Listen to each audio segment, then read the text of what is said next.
Hello दोस्तों, मैं आप लोगों को आज यूनिट्स एंड डायमेंशन का सेकंड पार्ट जिसमें हम डायमेंशन की स्टडी कर रहे होंगे पढ़ाने जा रहा हूँ। तो इस चैप्टर में हम लोगों ने इसके पहले वाले पार्ट में जब यूनिट एंड डायमेंशन हमने स्टार्ट किया तो उसमें हमने यूनिट्स के बारे में कुछ स्टडी करी, इस यूनिट्स के बारे में बताया। उसके बाद से यूनिट्स में कुछ एसआई प्रीफिक्सेस यूज होते हैं उनके बारे में स्टडी कर ली। अब हम आगे बढ़ने जा रहे हैं जिसमें हमारा अगला टॉपिक है डायमेंशन। तो चलिए हम स्टार्ट करते हैं डायमेंशन। तो सबसे पहले हमारे जहन में सवाल उठता है कि डायमेंशन है क्या। ठीक है, तो व्हाट इज डायमेंशन। तो डायमेंशन को कैसे हम डिफाइन करेंगे, डायमेंशन क्या चीज है, सबसे पहले इस चीज को समझते हैं। क्या होता है कि पिछले लेक्चर में हमने देखा कि जितनी भी फिजिकल क्वांटिटीज होती हैं उनका क्लासिफिकेशन किया जाता है। अब उस क्लासिफिकेशन में हमने पाया कुछ फिजिकल क्वांटिटीज इंडिपेंडेंट होती हैं और कुछ physical quantities independent physical quantities के ऊपर डिपेंड करती हैं। ठीक है, तो इसमें जो फिजिकल क्वांटिटीज इंडिपेंडेंट होती हैं उसको हमने फंडामेंटल फिजिकल क्वांटिटीज बोल दिया। अब इन फंडामेंटल फिजिकल क्वांटिटीज के फॉर्म में हम किसी दूसरे फिजिकल क्वांटिटीज को रिप्रेजेंट कर सकते हैं। मतलब किसी दूसरे फिजिकल क्वांटिटीज को हम इन फंडामेंटल फिजिकल क्वांटिटीज के कॉम्बिनेशन में रिप्रेजेंट कर सकते हैं और रिप्रेजेंट करते हैं, इसीलिए उनको डिराइव्ड फिजिकल क्वांटिटीज कहा जाता है। ठीक है, तो मान लीजिए कोई सी भी फिजिकल क्वांटिटीज है, तो उन फिजिकल क्वांटिटीज को हम कैसे किसी फंडामेंटल फिजिकल क्वांटिटीज के रूप में रिप्रेजेंट करें, उसका जो तरीका होता है वो तरीका हम डायमेंशन में सीख रहे होते हैं। दूसरी चीज हमने देखा कि 7 फंडामेंटल फिजिकल क्वांटिटीज होती हैं। तो मान लीजिए कोई एक दूसरा क्वांटिटी है, वो क्वांटिटी उसके किस मतलब पावर की डायरेक्टली प्रोपोर्शनल या यूनिवर्सली इनवर्सली प्रोपोर्शनल है। चलिए हम देखते हैं सबसे पहले क्या होता है डायमेंशंस। ठीक है, तो इसकी डेफिनेशन सबसे पहले हम लिखते हैं। तो लिखेंगे इसमें dimension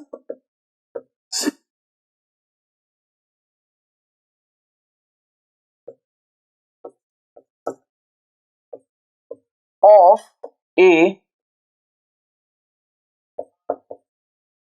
physical quantity are the powers which are raised on fundamental physical quantities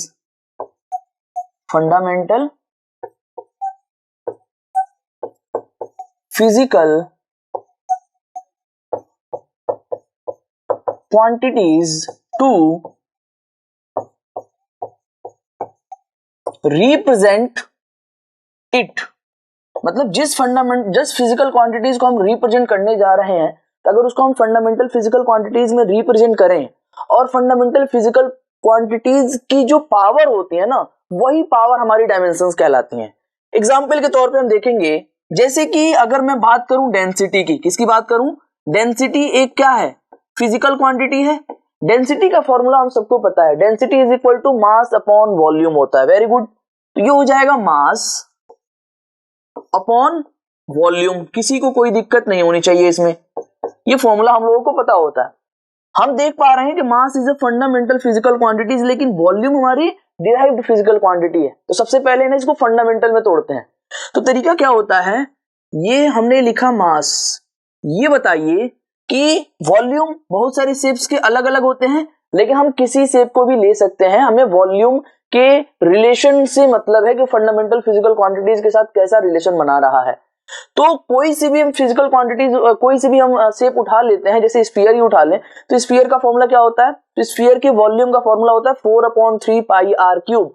4/3 तो कांस्टेंट है, यहां से हमें क्या पता चल रहा है कि वॉल्यूम लेंथ के क्यूब के डायरेक्टली प्रोपोर्शनल है। ठीक है, या अगर हम क्यूब ले लें, क्या ले लें, क्यूब ले लें, तो क्यूब में तीनों साइड की लेंथ बराबर होती है, तो length into length is equal to volume होता है। तो क्या मैं लिख सकता हूं यहां पर वॉल्यूम की जगह पर लेंथ की पावर 3। किसी को कोई दिक्कत नहीं होनी चाहिए।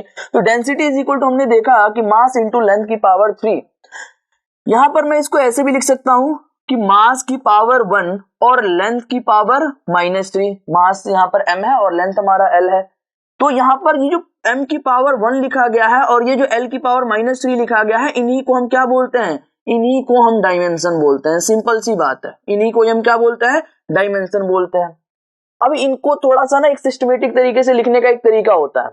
क्या होता है कि कोई सी भी फिजिकल क्वांटिटीज है Q, जिसको हम Q कंसीडर कर लेते हैं, तो Q को ना, Q का जो डायमेंशन हम लोग लिख रहे होते हैं उसको लिखने का एक तरीका होता है, वो एक हम बड़े ब्रैकेट के अंदर लिख रहे होते हैं। और जैसे जो हमारा मास है उसके लिए हम जो डायमेंशन लिखते हैं, डायमेंशन का जो सिंबल होता है, मास के डायमेंशन का सिंबल वो होता है कैपिटल L। जो हमारे लेंथ के डायमेंशन का सिंबल होता है वो होता है कैपिटल L। वैसे ही टाइम जो होता है हमारा, टाइम के डायमेंशन का सिंबल होता है कैपिटल T। तो हम इन्हीं फंडामेंटल फिजिकल क्वांटिटीज के पावर के रूप में ना इसको हम रिप्रेजेंट कर रहे होते हैं। तो हम देखते हैं कि मास के किसके पावर है डायरेक्ट, किसके पावर के डायरेक्टली प्रोपोर्शनल हमारी फंडामेंटल जो हमारी क्वांटिटीज दी गई हैं वो है। तो इसको लिखने का ये तरीका होता है m की पावर a, l की पावर b, t की पावर c। अब यहां पर ये जो हमने लिखा है ना, इसमें ये जो a b c है यही हमारी डायमेंशन कहलाती हैं। अब अगर पूछा जाए किसकी डायमेंशन, तो मास की डायमेंशन a है, लेंथ की डायमेंशन b है, टाइम की डायमेंशन c है। ये एग्जांपल के तौर पे हमने ले लिया। तो अगर कहीं Q is equal to capital bracket के अंदर m की पावर a, l की पावर b, t की पावर c लिखा हुआ मिलेगा, तो इसको हम कहते हैं डायमेंशनल फॉर्मूला। क्या बोलेंगे हम? Dimensional formula, dimensional formula. अब इस डायमेंशनल फॉर्मूला में ये जो a है, b है, c है, तो यहां a, b and c are called dimension of mass. यहां पर कैपिटल M का मतलब मास है, यानी A किसका डायमेंशन है? मास का डायमेंशन है। उसके बाद से B किसका डायमेंशन है? लेंथ का डायमेंशन है, लेंथ एंड टाइम रिस्पेक्टिवली। नहीं आया समझ में आप लोगों को? आया कि नहीं आया? तो इसी तरीके से जो हमारा डेंसिटी है, तो डेंसिटी का फॉर्मूला हमें क्या मिला? डेंसिटी का फॉर्मूला मिले m की पावर 1 और l की पावर -3। तो डेंसिटी का जो डायमेंशन होगा उसको हम लिख सकते हैं कैपिटल ब्रैकेट के अंदर m की पावर 1 एंड कैपिटल L की पावर, इसका डायमेंशन क्या है? -3। अगर हम कैपिटल T के डायमेंशन के बारे में पूछेंगे तो डेंसिटी में T का कोई भी टर्म नहीं आ रहा है, टाइम के ऊपर हमारा डेंसिटी डिपेंड ही नहीं करता है, तो उसका डायमेंशन क्या हो जाएगा?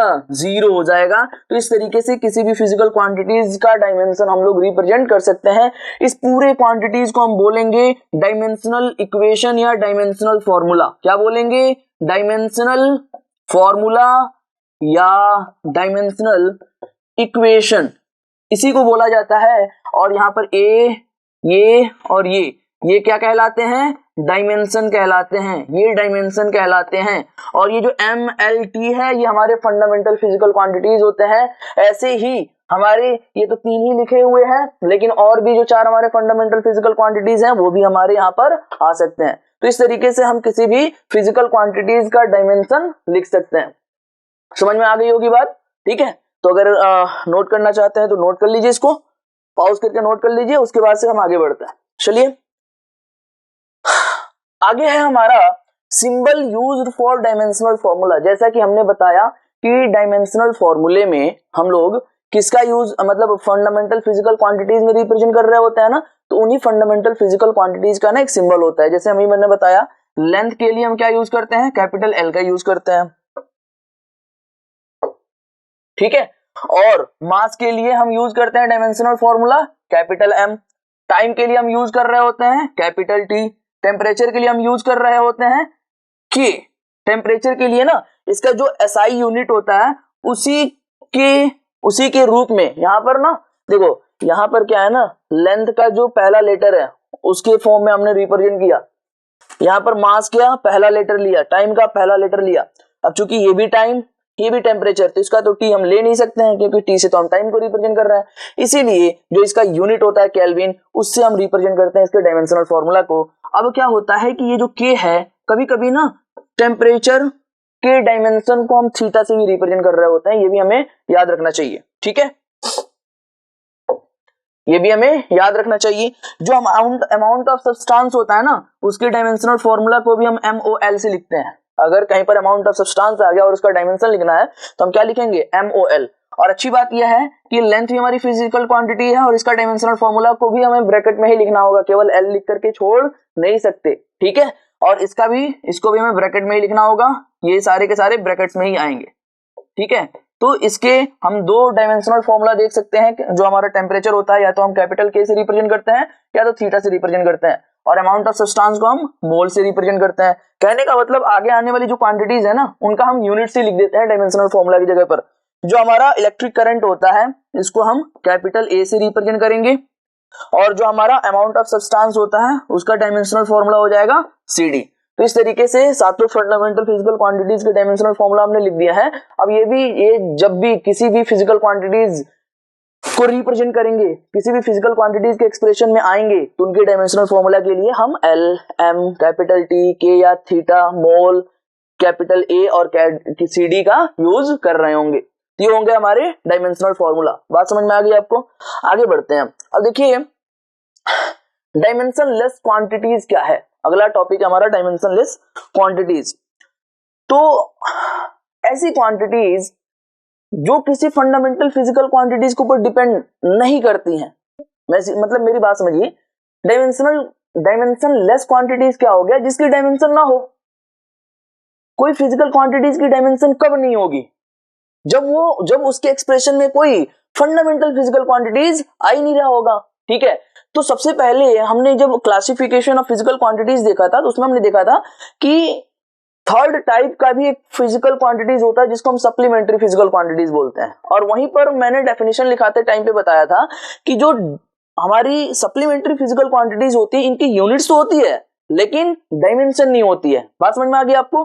तो डायमेंशन नहीं है तो उनको हम क्या बोल सकते हैं, डायमेंशनलेस क्वांटिटीज ही बोल सकते हैं, और उसी को हम डायमेंशनलेस क्वांटिटीज कहते हैं। मतलब ऐसी क्वांटिटीज जिसका डायमेंशन एग्जिस्ट नहीं करता है उसको हम डायमेंशनलेस क्वांटिटीज बोलते हैं। डेफिनेशन वगैरह लिखने की कोई जरूरत नहीं है। एग्जांपल के तौर पे अगर हम बात करें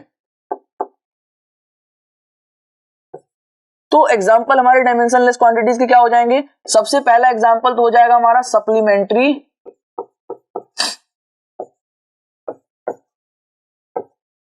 फिजिकल क्वांटिटीज।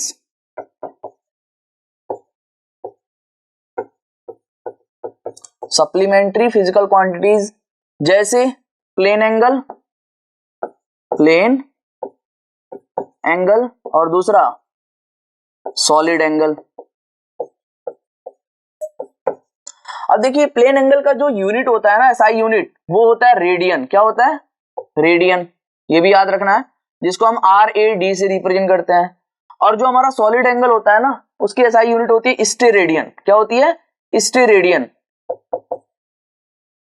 और स्टेरेडियन को हम ST से रिप्रेजेंट करते हैं, या सॉरी SR से रिप्रेजेंट कर रहे होते हैं, तो इसका यूनिट का रिप्रेजेंटेशन होता है SR। तो इस तरीके से सप्लीमेंट्री फिजिकल क्वांटिटीज ये दोनों की दोनों यूनिट डायमेंशनलेस फिजिकल क्वांटिटीज होती है। इनकी यूनिट तो होती है लेकिन इनकी डायमेंशन नहीं होती है। डायमेंशन नहीं होने, अब देखो इसका डायमेंशन कैसे नहीं होता है। जो प्लेन एंगल होता है हमारा थीटा, उसका फॉर्मूला क्या होता है, लेंथ अपॉन रेडियस, यानी आर्क अपॉन रेडियस। क्या होता है फॉर्मूला? Arc upon radius. बताइए आर्क क्या है? आर्क भी तो लेंथ ही है, तो लेंथ का यूनिट क्या हो जाएगा? मीटर। रेडियस भी क्या है? लेंथ ही है, इसका भी यूनिट क्या हो जाएगा? मीटर। मीटर और मीटर कैंसिल आउट हो गए, क्या बचा? 1 बचा। अगर हम इसके डायमेंशन की बात करें, थीटा के डायमेंशन की बात करें, तो ध्यान से देखिएगा। अब लेकिन भले ही ये यहाँ पर 1 बच रहा है, लेकिन इसकी यूनिट्स होती है, इसका यूनिट्स हम क्या कंसीडर करके चलते हैं? रेडियन, ठीक है ना। तो यहाँ पर ये 1 रेडियन हो जाएगा आंसर इसका, 1 रेडियन। तो रेडियन है यूनिट, लेकिन अगर हम डायमेंशन की बात करें तो इसका डायमेंशन निकालो। ये बताओ लेंथ का डायमेंशन क्या होता है? L। और रेडियस का डायमेंशन क्या होता है? ये भी एक तरीके का लेंथ ही है। लेंथ से लेंथ क्या हो गया? कैंसिल आउट हो गया। यानी हम इसको ऐसे भी कर सकते हैं कि L की पावर 1 है और ये L की पावर ऊपर जाएगा तो -1। ये बताइए L की पावर 1 -1 इज इक्वल टू क्या हो जाएगा? 0। L की पावर क्या हो गया? 0। यानी कि इसका जो डायमेंशन हो गया लेंथ का, वो क्या हो गया? 0। यानी ये एक डायमेंशन लेस क्वांटिटीज है। हम मास की पावर देखें वो भी 0 आएगा, L की पावर देखें वो भी 0 आएगा, और T की पावर देखें वो भी 0 आएगा। जब भी ऐसा कुछ रिलेशन देखने को मिल रहा होगा, फॉर्मूला देखने को मिल रहा होगा, डायमेंशनल फॉर्मूला किसी भी फिजिकल क्वांटिटीज का, तो हम कह देंगे कि वो एक डायमेंशनलेस क्वांटिटीज है, ठीक है। दूसरे टाइप का जो हमारा डायमेंशनलेस क्वांटिटीज जो होगा, वो कोई भी रियल नंबर हो सकता है, ठीक है। कोई भी रियल नंबर जो है कहीं पर आ रहा है तो उसका जो डायमेंशन होता है वो 0 होता है। ठीक है, जैसे एग्जांपल के तौर पे 5 आ गया, 10 आ गया, 20 आ गया, तो इसकी जो डायमेंशन होती है वो क्या होती है? 0 होती है। m की पावर 0, l की पावर 0, t की पावर 0। इसीलिए जब हम डायमेंशनल वाले क्वेश्चन कर रहे होंगे तो वहां पर जो कांस्टेंट होगा उसको हम छोड़ते हुए चलेंगे। कांस्टेंट का मतलब रियल नंबर वगैरह जो कांस्टेंट होंगे। तीसरी चीज, ट्रिग्नोमेट्रिक फंक्शन, ट्रिगोनोमेट्रिक फंक्शन या exponential function, exponential and logarithmic function, logarithmic,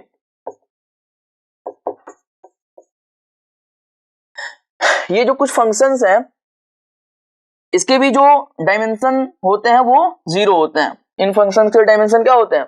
0 होते हैं। जैसे हमारा एग्जांपल के तौर पे dimension of tan theta, dimension of sin theta, dimension of ln x, dimension of e to the power x।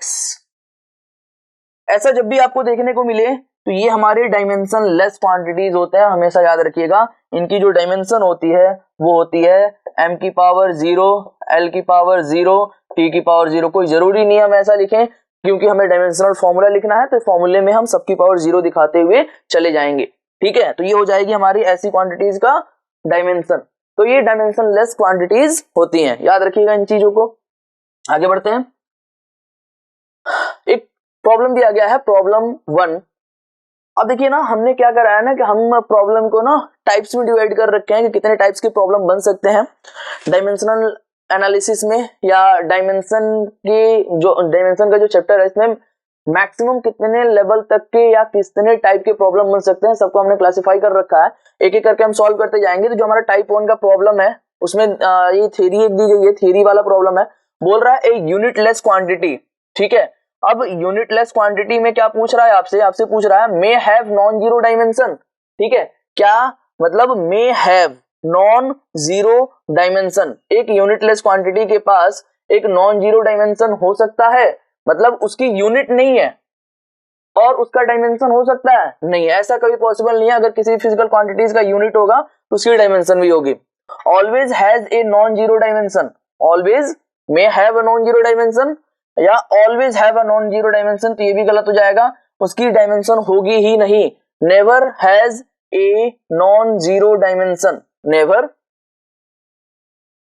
Has a non zero dimension. हाँ, ये बिल्कुल सही होगा, never has a non zero dimension, मतलब उसकी नॉन जीरो डायमेंशन कभी नहीं होगी। उसकी डायमेंशन हमेशा क्या होगी? उसकी डायमेंशन हमेशा m की पावर 0, l की पावर 0, t की पावर 0 ही होगी। उसकी डायमेंशन कभी भी नॉन जीरो नहीं होगी। तो ये हमारा ऑप्शन क्या हो जाएगा? सही ऑप्शन हो जाएगा। बाकी तीनों ऑप्शन क्या है? गलत है। आगे आ जाते हैं अगले सवाल पे। अगला सवाल हमें दिया गया है the dimensional formula for the displacement is. अब यहाँ से ना हम कुछ प्रॉब्लम करते हुए चलेंगे ना, तो जिससे हमें सीखने को मिलेगा और हम सीखते हुए चलेंगे कि डायमेंशनल फॉर्मूला के प्रॉब्लम कैसे आते हैं और हमें कैसे टैकल करना है इन सब प्रॉब्लम्स को। चलिए हम स्टार्ट करते हैं। Dimensional formula for the displacement is. Displacement क्या होता है? डिस्प्लेसमेंट भी तो एक लेंथ ही होती है। अरे बताओ, डिस्प्लेसमेंट क्या होती है? लेंथ ही तो होती है। तो उसका डायमेंशनल फॉर्मूला क्या हो जाएगा? कैपिटल L की पावर 1, यही तो होगा डायमेंशनल फॉर्मूला। या तो आप इसको L लिखो या तो आप इसको m की पावर 0, L की पावर 0, L की पावर 1, क्या लिखेंगे? L की पावर 1 और t की पावर 0। तो ये इसका कंप्लीट डायमेंशनल फॉर्मूला हो जाएगा। ये भी सही है, ये भी सही है। कभी ऐसे ऑप्शन में आ सकता है, कभी ऐसे आ सकता है। तो आप लोगों को पता होना चाहिए कि कैसे हमें प्रॉब्लम को टैकल करना है। Dimensional formula for the area is, बताइए एरिया इज इक्वल टू क्या होता है? हम जानते हैं area is equal to length into length होता है। Area is equal to length into length होता है। तो हम यहां से कह सकते हैं कि जो हमारा एरिया होगा उसका डायमेंशनल फॉर्मूला हो जाएगा L स्क्वायर, या ये हो जाएगा m की पावर 0, L की पावर 2, t की power 0। This is the dimensional formula for area. Dimensional formula for volume, बताइए वॉल्यूम का फॉर्मूला क्या होता है? वॉल्यूम इज इक्वल टू होता है length into length into length. ये लेंथ कितनी बार आ रहा है? 3 बार आ रहा है, तो L का क्यूब। अब इसका डायमेंशनल फॉर्मूला अगर मैं लिखता हूं तो इसका डायमेंशनल फॉर्मूला क्या लिखूंगा? L cube. क्या लिखूंगा मैं? L cube is the dimensional formula of volume, in dimension से हमें पता क्या चल पा रहा है, लेंथ मतलब L की पावर 1 का मतलब है कि लेंथ का एक डायमेंशन है, लेंथ एक बार आया है, मास एक भी बार नहीं आया है, यानी कि मास के ऊपर डिपेंड नहीं करता है लेंथ हमारा। टाइम एक भी बार नहीं आया है, यानी कि टाइम के ऊपर लेंथ हमारा डिपेंड नहीं करता है। एरिया की अगर हम बात करें तो एरिया में लेंथ का डायमेंशन 2 है, यानी कि लेंथ 2 बार यूज हो रहा है एरिया के क्वांटिटी में, है ना, लेंथ 2 बार आ रहा है। लेंथ ऐसी फिजिकल क्वांटिटी है जो एरिया में 2 बार आ रही है। वॉल्यूम की अगर हम बात करें तो वॉल्यूम में लेंथ जो डायमेंशन है वो 3 बार आ रहा है, और मास और टाइम का डायमेंशन 0 होने का मतलब यह है कि मास और टाइम के ऊपर डिपेंड ही नहीं करता वॉल्यूम हमारा। ये चीजें हैं। अगला सवाल है the dimensional formula for the velocity is, velocity का फॉर्मूला क्या होता है बताइए। वेलोसिटी का फॉर्मूला होता है लेंथ अपॉन टाइम। लेंथ का, अब देखिए यहाँ पर हमें क्या करना पड़ेगा, चलिए हम सिखाते हैं आपको। देखिए वेलोसिटी का जो डायमेंशन होगा वो हो जाएगा डायमेंशन ऑफ लेंथ, यानी कि L divided by dimension of T, ठीक है। अब T जब ऊपर जाएगा तो बताइए T की पावर 1 नीचे है, T की पावर जब ऊपर जाएगा हम जानते हैं कि 1 upon x is equal to क्या होता है, x टू द पावर -1, या 1 upon x to the power n is equal to क्या होता है, x टू द पावर -1। तो जब भी हम डिनोमिनेटर से न्यूमरेटर में लेकर के जाते हैं तो पावर अगर प्लस में होता है तो माइनस में हो जाता है, माइनस में होता है तो प्लस में हो जाता है। ये सब सारी चीजें भी सीखते हुए हम चलेंगे यहाँ पर, क्योंकि हम भूल गए होंगे। तो ये हो जाएगा LT की power -1। Dimensional formula for acceleration, acceleration का फॉर्मूला होता है वेलोसिटी अपॉन टाइम। बताइए वेलोसिटी का डायमेंशन हमने निकाल लिया, तो वेलोसिटी का जो डायमेंशन है उसका डायमेंशन वैसे ही पुट कर देंगे, LT की पावर -1 डिवाइडेड बाई, बताइए टाइम का डायमेंशन क्या हो जाएगा, T हो जाएगा, और T जब ऊपर जाएगा तो T की पावर -1, एक पहले से ही -1 बैठा था, अब ये क्या हो जाएगा LT की power -1 is equal to -2। This is the dimensional formula for acceleration. आगे बढ़ते हैं अगले सवाल पे, the dimensional formula for the force, ठीक है। अब सीखिए यहां से कैसे हम अच्छे, मतलब जैसे कि थोड़े से टिपिकल लेवल के जो हमारे फिजिकल क्वांटिटीज है उनका मेंटल नहीं है, तो हम क्या करना पड़ेगा, एक्सीलरेशन को तोड़ना पड़ेगा। तो बताइए एक्सीलरेशन का फॉर्मूला क्या होता है, वेलोसिटी अपॉन टाइम। तो पुट कीजिए यहाँ पर, तो ये हो जाएगा mass into velocity upon time. अब यहाँ पर टाइम और मास तो हमारे फंडामेंटल हो गए, लेकिन वेलोसिटी अभी भी क्या है, डिराइव्ड है, तो अब वेलोसिटी को भी तोड़ लीजिए आप। अब बताइए आप लोग, वेलोसिटी इज इक्वल टू क्या होता है, लेंथ अपॉन टाइम। तो ये हम जब इसको तोड़ेंगे तो ये हो जाएगा mass into velocity is equal to, इस टी को मैं इधर लेकर के आता हूं। अब देखो velocity is equal to length upon time लिख दूं, तो मैंने लिख दिया लेंथ अपॉन टाइम। बताइए कैसा हो जाएगा ये, m की पावर 1 l की पावर 1 और यहाँ पर t इंटू टी स्क्वायर, और t स्क्वायर जब ऊपर जाएगा तो t की पावर -2। अरे नहीं आया, आया कि नहीं आया, चलो देखो। अब बताओ, अब मैं जा रहा हूं लिखने फोर्स की डायमेंशन, अब लिख सकता हूं आसानी से। मैं देख पा रहा हूं कि जो हमारा फोर्स है वो मास की पावर 1 के डायरेक्टली प्रोपोर्शनल है, तो ये हो जाएगा m की पावर 1, m की पावर 1।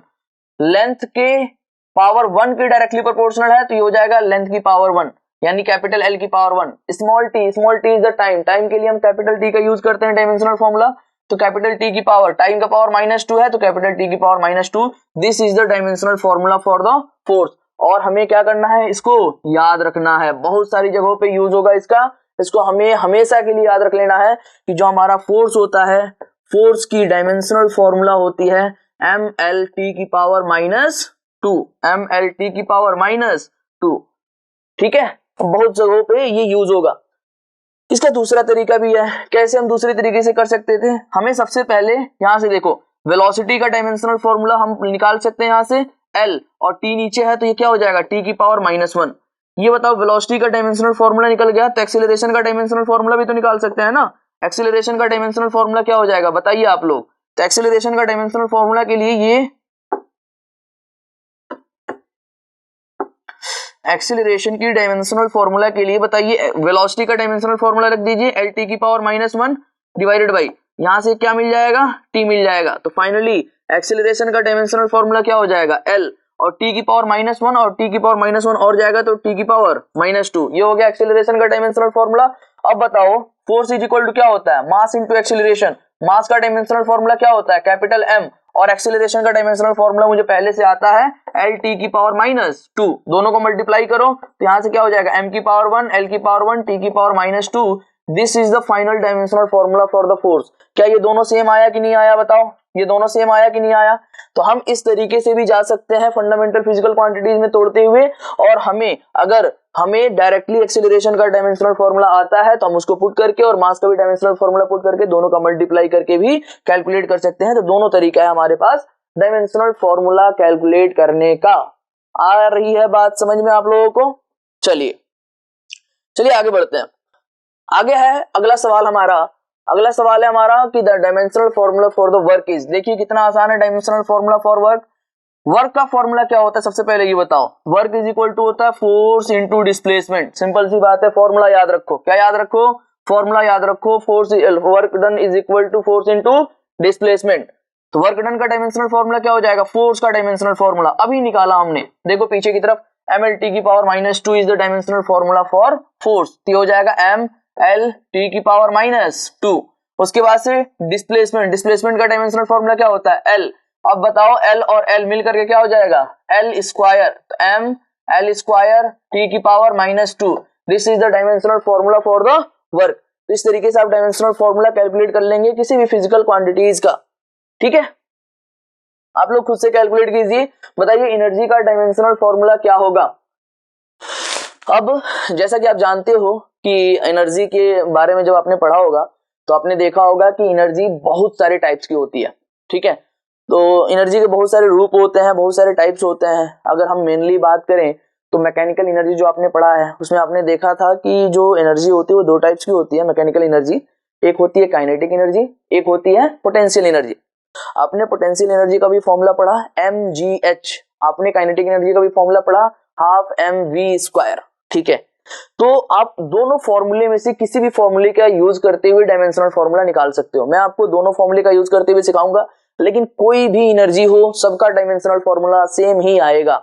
यहाँ तक कि जो वर्क डन होता है वो भी एनर्जी का, मतलब जब भी हम वर्क करते हैं तो वो ही एनर्जी के फॉर्म में चेंज हो जाता है। यानी कि जैसा वर्क है वैसी ही एनर्जी भी है, ये भी एक दूसरे में कन्वर्टेबल है। यानी इन दोनों का डायमेंशनल फॉर्मूला भी सेम ही आएगा। तभी हमने देखा कि वर्क का डायमेंशनल फॉर्मूला क्या था, m l स्क्वायर t की पावर -2। वैसे ही एनर्जी की भी यही डायमेंशनल फॉर्मूला आएगी। चलिए हम देखते हैं, कोई सा भी एनर्जी उठा लो। काइनेटिक एनर्जी हम ले लेते हैं। बताइए काइनेटिक एनर्जी का फॉर्मूला क्या होता है। काइनेटिक एनर्जी का फॉर्मूला होता है ½ mv²। काइनेटिक एनर्जी का डायमेंशन लिखने जा रहे हैं हम।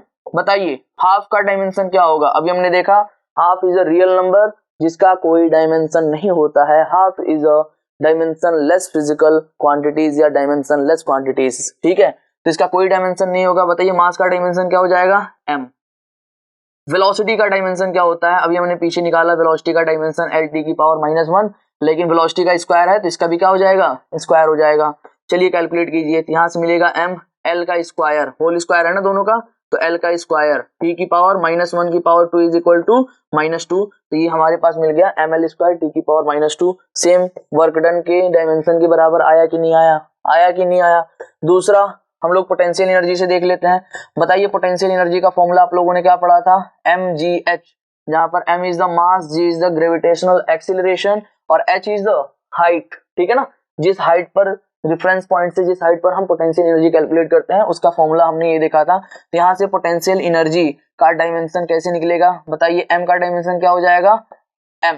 ठीक है, मास का dimension m, g is the gravitational acceleration, g is the gravitational acceleration. तो एक्सीलरेशन आ रहा है ना, वो ग्रेविटेशनल एक्सीलरेशन ही है, एक तरीके का एक्सीलरेशन है जो ग्रेविटी के द्वारा एक्सीलरेशन आता है। यानी कि जो अर्थ हमें एक्सीलरेट करते हुए खींचती है उसका एक्सीलरेशन को हम ग्रेविटेशनल एक्सीलरेशन कह देते हैं। तो वो भी एक तरीके का एक्सीलरेशन ही है। अभी एक्सीलरेशन का हमने डायमेंशन निकाला था, क्या निकाला था, l t की power -2 mass into l t की पावर -2 और h का मतलब क्या है, l। मल्टीप्लाई कीजिए। बताइए यहाँ पर केवल m एक बार आया हुआ है लेकिन लेंथ एक बार इज इक्वल टू लेंथ 2 बार और t की पावर -2। तो यहाँ से भी डायमेंशन और यहाँ से भी डायमेंशन और यहाँ से भी डायमेंशन, तीनों एक दूसरे के बराबर आया। हमें याद रख लेना है कि वर्क डन का जो डायमेंशन होता है एनर्जी, किसी भी टाइप की एनर्जी का भी वही डायमेंशन होता है और वो होता है ml स्क्वायर t की पावर -2। हमें इसको याद रखना है, हमें इसको याद रखना है। ठीक है, चलिए आगे बढ़ते हैं। अगला है हमारा the dimensional formula for the density is. Example में हमने डेंसिटी का ही डायमेंशनल फॉर्मूला निकाला था, जा करके देख सकते हैं आप लोग। Dimensional formula for the pressure, pressure is equal to क्या होता है, तो हम देख पा रहे हैं जब भी हमने प्रॉब्लम को सॉल्व किया तो उसमें हमने जिस भी फिजिकल क्वांटिटीज का डायमेंशन निकाला सभी में फॉर्मूला यूज हो रहा है। तो जब तक आपको डायमेंशनल कोई भी फिजिकल क्वांटिटीज का फॉर्मूला नहीं पता होगा तब तक आप उस फिजिकल क्वांटिटीज का डायमेंशन नहीं निकाल पाएंगे। फिलहाल आप लोगों को बहुत सारे फिजिकल क्वांटिटीज के डायमेंशन नहीं पता है, ठीक है। और धीरे धीरे आप लोग जैसे जैसे आगे बढ़ते चले जाओगे नए नए फिजिकल क्वांटिटीज इंट्रोड्यूस होते रहेंगे और वहीं पर टीचर आपको फिजिकल क्वांटिटीज के डायमेंशन और यूनिट निकालना सिखा रहा होगा।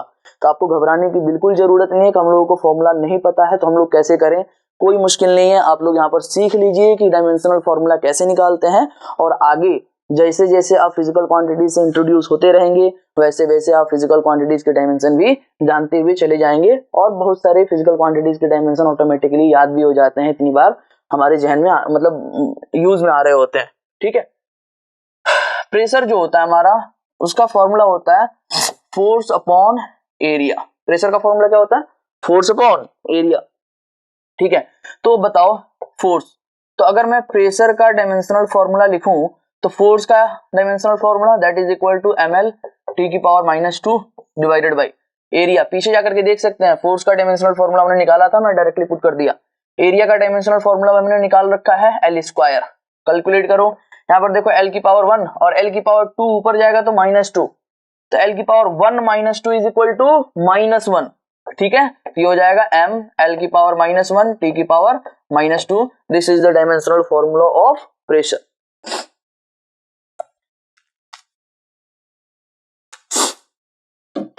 ठीक है, चलिए आगे बढ़ते हैं। अगला type 3 problem units to dimension, है ना।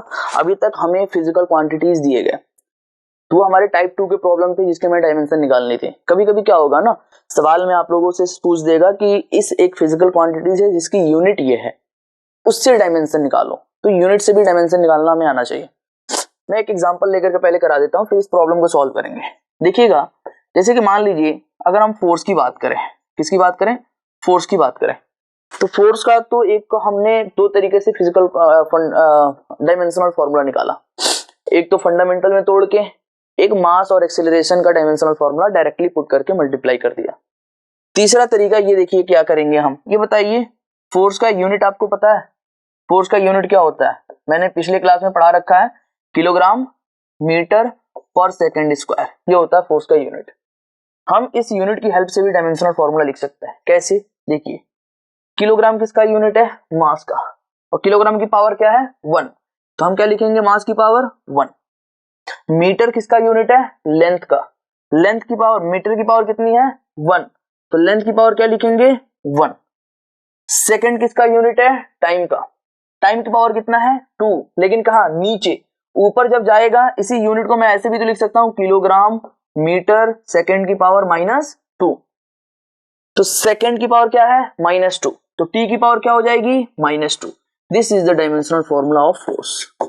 तो हम यूनिट की हेल्प से भी क्या कर सकते हैं, डायमेंशनल फॉर्मूला किसी भी फिजिकल क्वांटिटीज का लिख सकते हैं अगर हमें यूनिट्स याद है तो, ठीक है। चलिए आगे देखते हैं। एंगुलर फ्रीक्वेंसी दी गई है आपको, is measured in radian per second. Physical quantities भी दे दिया, फॉर्मूला मान लीजिए आपको पता होगा, मान लीजिए फॉर्मूला नहीं पता है तो आपको दिया गया है क्या, यहाँ पर radian per second is the unit of the angular physical quantities. Angular frequency आपसे बोल रहा है its dimension of the length, its dimension in length are. अब यहाँ पर ना इंडिविजुअल फिजिकल क्वांटिटीज का डायमेंशन पूछ रहा है, यहाँ पर डायमेंशनल फॉर्मूला नहीं पूछ रहा, ठीक है। यहाँ पर इंडिविजुअल फिजिकल क्वांटिटीज का डायमेंशन पूछ रहा है। जैसे मैं कहता कि बताइए मास का डायमेंशन क्या है फोर्स में, मास का डायमेंशन फोर्स में क्या है, तो मास की पावर कितनी है 1, तो 1 हो जाएगा आंसर। मैं बोलूंगा टाइम की डायमेंशन क्या है फोर्स में, फोर्स में टाइम की डायमेंशन क्या है, तो मेरा आंसर क्या होगा -2। मैं बोलूंगा फोर्स में लेंथ की डायमेंशन क्या है, तो मेरा आंसर क्या होगा 1। मैं बोलूंगा फोर्स में मास की डायमेंशन क्या है, तो मेरा आंसर क्या होगा 1। बात समझ में आई। तो हमें क्या करना है ना, जब भी ऐसे सवाल आए और dimensional formula for individual fundamental physical quantities पूछे तो हमें क्या करना है, हमें डायमेंशनल फॉर्मूला लिख लेना है। तो लिखिए डायमेंशनल फॉर्मूला यूनिट की हेल्प से, तो आप क्या लिखोगे, एंगुलर फ्रीक्वेंसी, एंगुलर फ्रीक्वेंसी को ओमेगा से रिप्रेजेंट करते हैं, तो ओमेगा हमने लिख दिया, इसका हम डायमेंशनल फॉर्मूला लिखने जा रहे हैं। चलो यहाँ पर देखते हैं, बताओ रेडियन, रेडियन किसका यूनिट होता है? रेडियन यूनिट होता है प्लेन एंगल का। किसका यूनिट होता है? Plane angle. ये यूनिट तो होता है प्लेन एंगल का, लेकिन हम जानते हैं कि प्लेन एंगल का जो डायमेंशन होता है वो होता है 0। क्या होता है? 0 या 1। क्या होता है? 1। उसका डायमेंशन होता है, डायमेंशनल फॉर्मूला ही 1 होता है। क्या होता है? डायमेंशनल फॉर्मूला 1 होता है, उसकी डायमेंशन तो 0 होती है। डायमेंशनल फॉर्मूला 1 होता है, क्योंकि m की पावर 0 इज इक्वल टू क्या हो जाएगा? 1 हो जाएगा। तो जब भी डायमेंशन लिखने के लिए आता है डायमेंशनल फॉर्मूला, तो हम 1 लिखेंगे वहां पे। ठीक है, m की पावर 0 मतलब मास की भी डायमेंशन 0 होगी, लेंथ की भी डायमेंशन 0 होगी, किसी भी फंडामेंटल फिजिकल क्वांटिटीज की डायमेंशन 0 होगी, किसमें? प्लेन एंगल में। और उसी का यूनिट है रेडियन। रेडियन यूनिट है ना उसका, तो उसके लिए डायमेंशन क्या हो जाएगा? m की पावर 0, सभी की पावर 0, यानी इसका डायमेंशन लिखेंगे ही नहीं हम, कोई मतलब ही नहीं है डायमेंशन लिखने का। उसके बाद से केवल एक ही बच रहा है, सेकंड की पावर -1। और सेकंड की पावर -1, सेकंड यूनिट किसका है? टाइम का। और क्या है पावर में? -1। हो गया यूनिट डायमेंशन। क्या हो गया? डायमेंशन हो गया एंगुलर फ्रीक्वेंसी का। एंगुलर फ्रीक्वेंसी का डायमेंशन हो गया -1।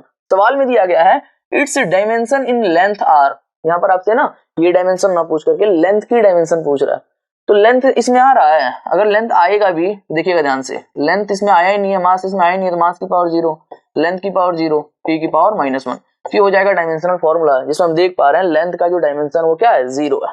तो 0 is the right answer for this question. चलिए भैया आगे बढ़ते हैं।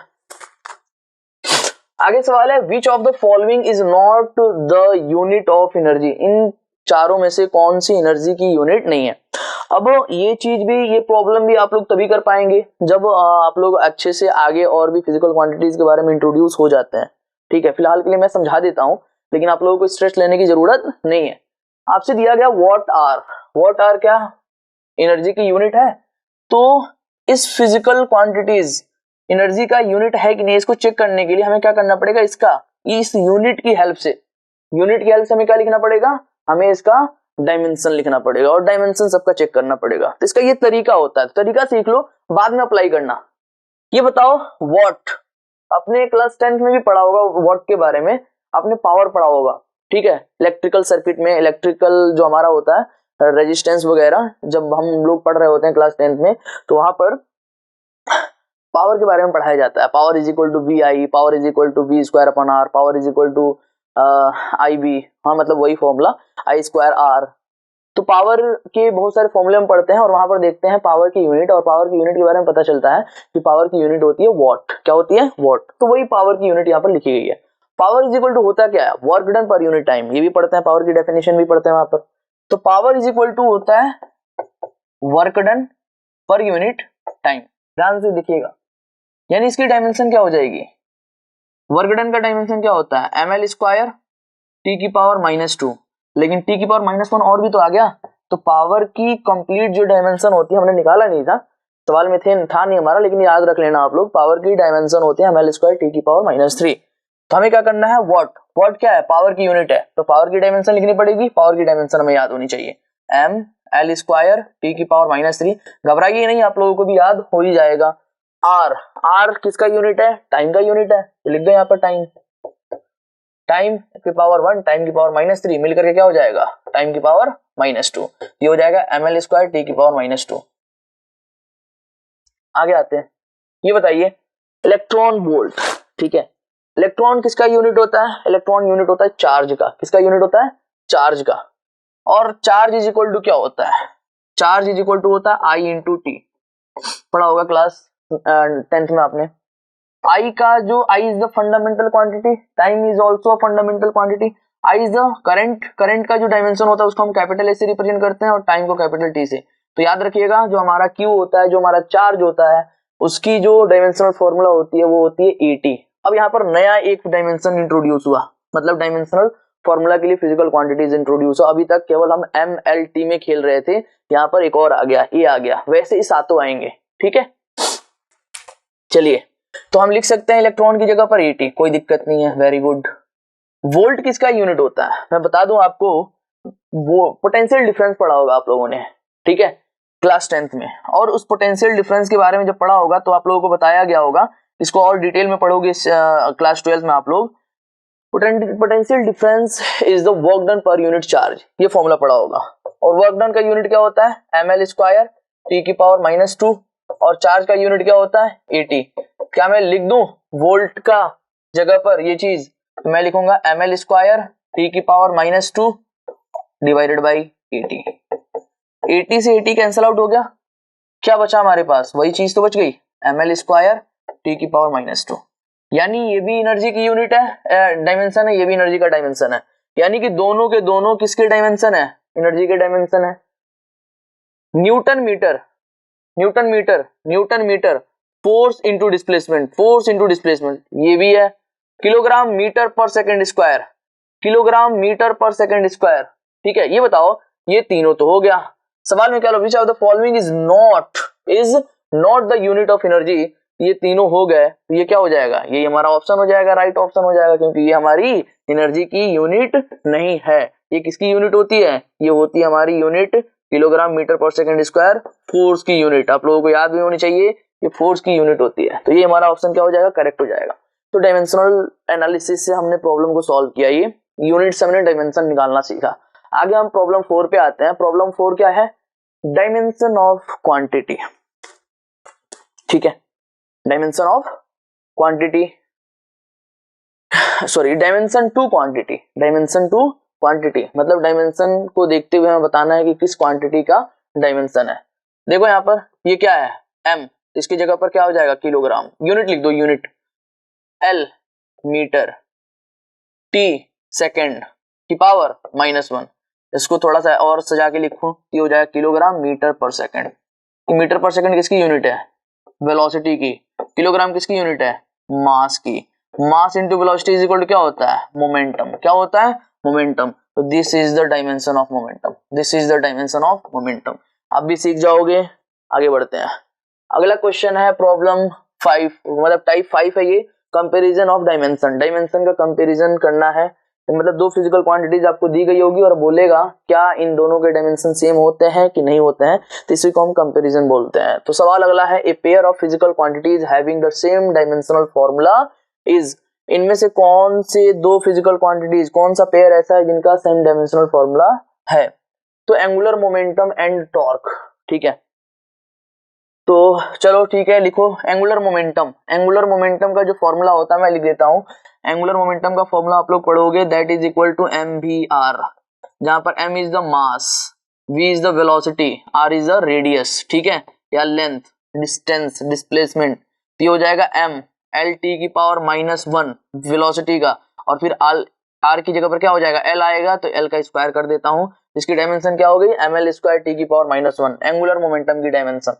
टॉर्क की डायमेंशन लिखो, टॉर्क इज इक्वल टू क्या होता है, टॉर्क इज इक्वल टू होता है फोर्स इंटू डिस्प्लेसमेंट, जो वर्क का यूनिट होता है, ठीक है, वही टॉर्क का भी यूनिट होता है। टॉर्क का यूनिट जो वर्क का यूनिट होता है, बाद में आप लोग सीखोगे कैसे। तो वर्क का यूनिट होता है ml² T⁻²। क्या ये दोनों डायमेंशन सेम है, नहीं, सेम नहीं है, ये ऑप्शन क्या हो गया, गलत हो गया। टॉर्क एंड एनर्जी, जैसा मैंने बताया, जो वर्क का यूनिट होता है वही टॉर्क का यूनिट होता है, और वही एनर्जी का यूनिट होता है। मतलब एनर्जी, वर्क और टॉर्क तीनों का जो डायमेंशन होगा वो सेम होगा। तो ऑप्शन बी हमारा राइट ऑप्शन हो जाएगा। फोर्स और पावर के डायमेंशन अलग अलग होते हैं, पावर और एंगुलर मोमेंटम के भी डायमेंशन अलग अलग होते हैं। यहां तक अभी तक ना बेसिक था कि नॉर्मल एक लाइन में आंसर देने वाले सवाल थे, हम लोगों को याद रखने वाले सवाल थे, वो धीरे धीरे आपको याद हो ही जाएंगे। थोड़े से कैलकुलेटिव सवाल, मतलब थोड़े से टाइम टेकिंग वाले सवाल, जो टाइम थोड़ा सा ले लेते हैं, ऐसे सवाल अब आने वाले हैं। तो इन सवालों की प्रैक्टिस हम कर रहे होंगे, ठीक है। चलिए स्टार्ट करते हैं। अगला क्वेश्चन है हमारा, पहले ये टाइप 6 प्रॉब्लम है, मतलब ये छठा टाइप का प्रॉब्लम है, और आप लोग ऐसे ही एकदम दिमाग में बैठा लीजिएगा कि ये टाइप, पहला टाइप, दूसरा टाइप, तीसरा टाइप, इस तरीके से आप कभी भी भूल नहीं पाएंगे, और डायमेंशन की प्रॉब्लम आप सही करके ही आएंगे, ठीक है। चलिए, डायमेंशन ऑफ कंबाइंड क्वांटिटीज, मतलब कुछ फिजिकल क्वांटिटीज हैं, जैसे कि मान लो फोर्स, डिराइव्ड फिजिकल क्वांटिटीज की बात कर रहे हैं, उनके मल्टीप्लिकेशन, उनके डिवीजन या उनके कॉम्बिनेशन से भी कोई तीसरी फिजिकल क्वांटिटीज बन रही होती है। तो ऐसे ही अगर कंबाइंड फिजिकल क्वांटिटीज हैं, उनकी डायमेंशन कैसे निकालें हम, ठीक है, या कैसे निकालना होता है हम पीछे भी सीख चुके हैं, लेकिन उसी का थोड़ा सा आगे का प्रोसीजर है। सवाल ये दिया हुआ है if E, M, J and G 4 digit दिए हुए हैं, मतलब वो दिए हुए हैं सिंबल डिनोट्स एनर्जी। E किसको डिनोट्स कर रहा है? E डिनोट कर रहा है एनर्जी को। M किसको डिनोट कर रहा है? M डिनोट कर रहा है मास को। J किसको डिनोट कर रहा है? J डिनोट कर रहा है एंगुलर मोमेंटम को, याद रखिएगा।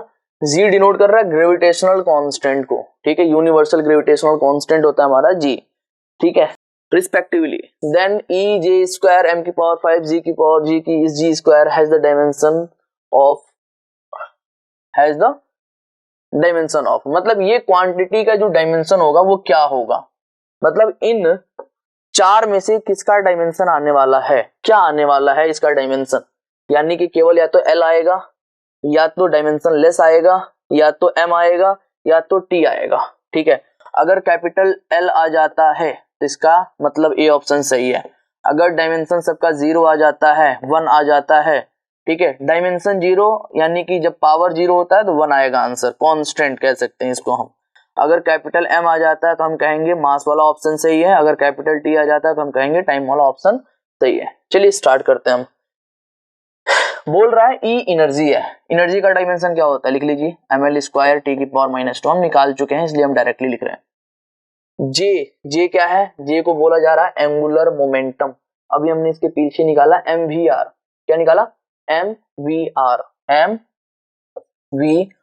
This is the angular momentum. तो डायमेंशन क्या हो जाएगा इसका बताइए, ये हो जाएगा ml स्क्वायर T की पावर -1, ठीक है, क्या हो जाएगा ml स्क्वायर T की पावर -1, लेकिन J का स्क्वायर है ना तो इसका स्क्वायर करना पड़ेगा, डिवाइडेड बाय कैपिटल M किसको रिप्रेजेंट कर रहा है? मास को रिप्रेजेंट कर रहा है, तो ये क्या हो जाएगा मास की पावर 5, याद रखिएगा, ठीक है, मास की पावर 5।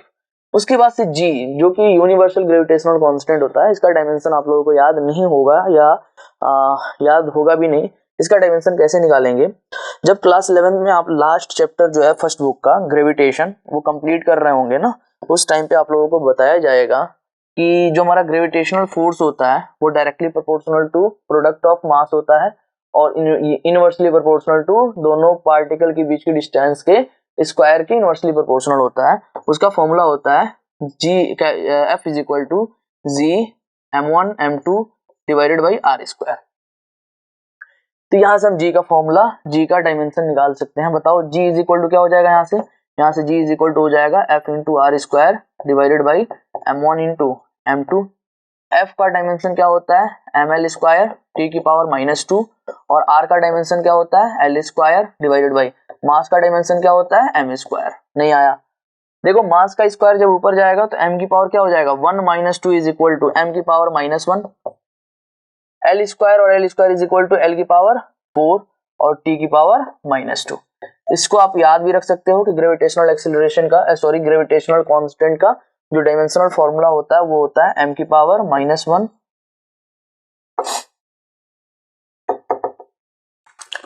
m की पावर -1 L की पावर 4 और T की पावर -2 और चूंकि G का स्क्वायर है तो इसका स्क्वायर कर दो। अब इसको कैलकुलेट करो, ध्यान से देखना। ये बताओ m की पावर 1 m की पावर 2, ठीक है, तो m की पावर मैं लिखता हूं m 1 + 2 is equal to 3, 3 - 5 is equal to -2, ठीक है, और या नीचे कैलकुलेट कर, यहाँ देखो m की पावर -1 इनका स्क्वायर है तो ये हो जाएगा -2 + 5 इज इक्वल टू 3 और 2 1 और 1 का पावर 2 तो 3 यहां से मिलने वाला है और नीचे से भी 3 मिल रहा है तो 3 और 3 क्या हो जाएंगे, एक दूसरे को कैंसिल आउट कर देंगे, 3 - 3 इज इक्वल टू हो जाएगा 0। कैलकुलेट करके देख लेना। L लिखो, L की पावर बताओ 2 और 2 दूना 4, कितना हो गया 2 और 2 दूना 4 इज इक्वल टू 6। यहाँ देखो L की पावर 2 दूना ये क्या हो गया L की पावर 4, कुछ गड़बड़ हो रहा है, ठीक है, L की पावर 4 और 4 2 जा 8 तो ये हो गया -8। चलिए अभी देखते हैं क्या दिक्कत है। उसके बाद से T लिखो तो ये हो जाएगा T की पावर -2 और -2 -4 और फिर यहाँ से क्या हो जाएगा -2 और -2 तो ये -4 हो जाएगा, लेकिन -4 ऊपर जाएगा तो ये हो जाएगा +4। यहाँ पर ग्रेविटेशन में कुछ दिक्कत आ रही है, यहाँ पर देखिएगा, सॉरी, हाँ मिस्टेक हो रही थी, एक मिस्टेक क्या हो रही है, जो हमारा फोर्स है उसका डायमेंशन जो है वो होगा, ये हो जाएगा एम एल टी की पावर -2, एम एल टी की पावर -2 होगा फोर्स का डायमेंशन, और यहाँ पर एल स्क्वायर है तो ये मिलकर के एल क्यूब बना लेगा, तो यहाँ पर 3 है, काट दीजिएगा इसको, ठीक है, और यहाँ पर क्या है 3 है, और 3 की पावर 2 इज इक्वल टू क्या हो जाएगा 6 हो जाएगा, 3 की पावर 2 इज इक्वल टू 6, 3 दूना 6, ठीक है, तो यहाँ पर क्या आएगा 6 आएगा।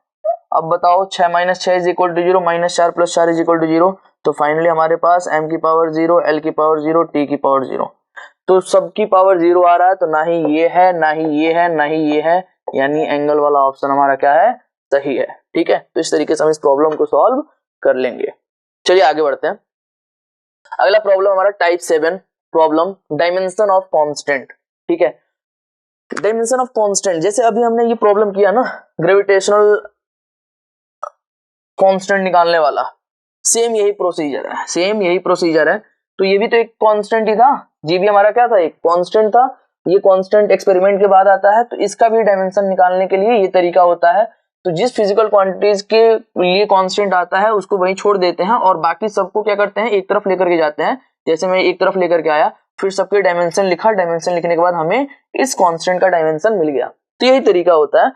तो इसमें क्या कह रहा है, हाँ अब इसमें जब ऐसे सवाल आएंगे ना, और आप लोग अभी फिलहाल के लिए इक्वेशन नहीं जानते हो, आइडियल गैस की इक्वेशन आप लोगों को याद होनी चाहिए, that is equal to PV is equal to NRT, that is PV is equal to NRT, ये आइडियल गैस की इक्वेशन होती है, इसे आप लोगों को याद होना चाहिए। मैंने प्रॉब्लम इसलिए दे रखा है आप लोगों को करने के लिए क्योंकि आप लोग अभी पढ़े नहीं हो, आप लोगों को मतलब आइडिया नहीं है, लेकिन आप एग्जाम में जब ये सवाल आएंगे ना तो वहां पर आइडियल गैस की इक्वेशन आपको गिवन नहीं होगी, तब आपको इस प्रॉब्लम को कैसे करना होगा, आपको इक्वेशंस, आपको फॉर्मूले याद होने चाहिए।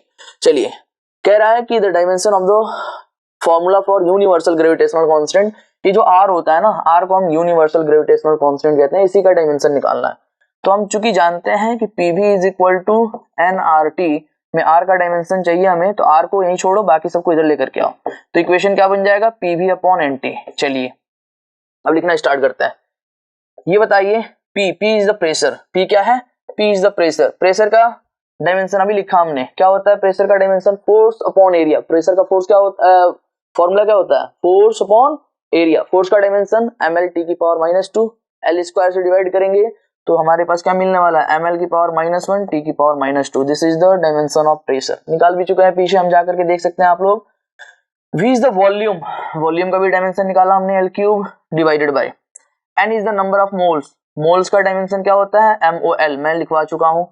T is the temperature, temperature का, टेम्परेचर भी फंडामेंटल फिजिकल क्वांटिटी है और इसका डायमेंशन को या तो मैंने बोला था थीटा से रिप्रेजेंट करो या तो K से रिप्रेजेंट करो, तो आप दोनों में से किसी से भी रिप्रेजेंट कर सकते हो।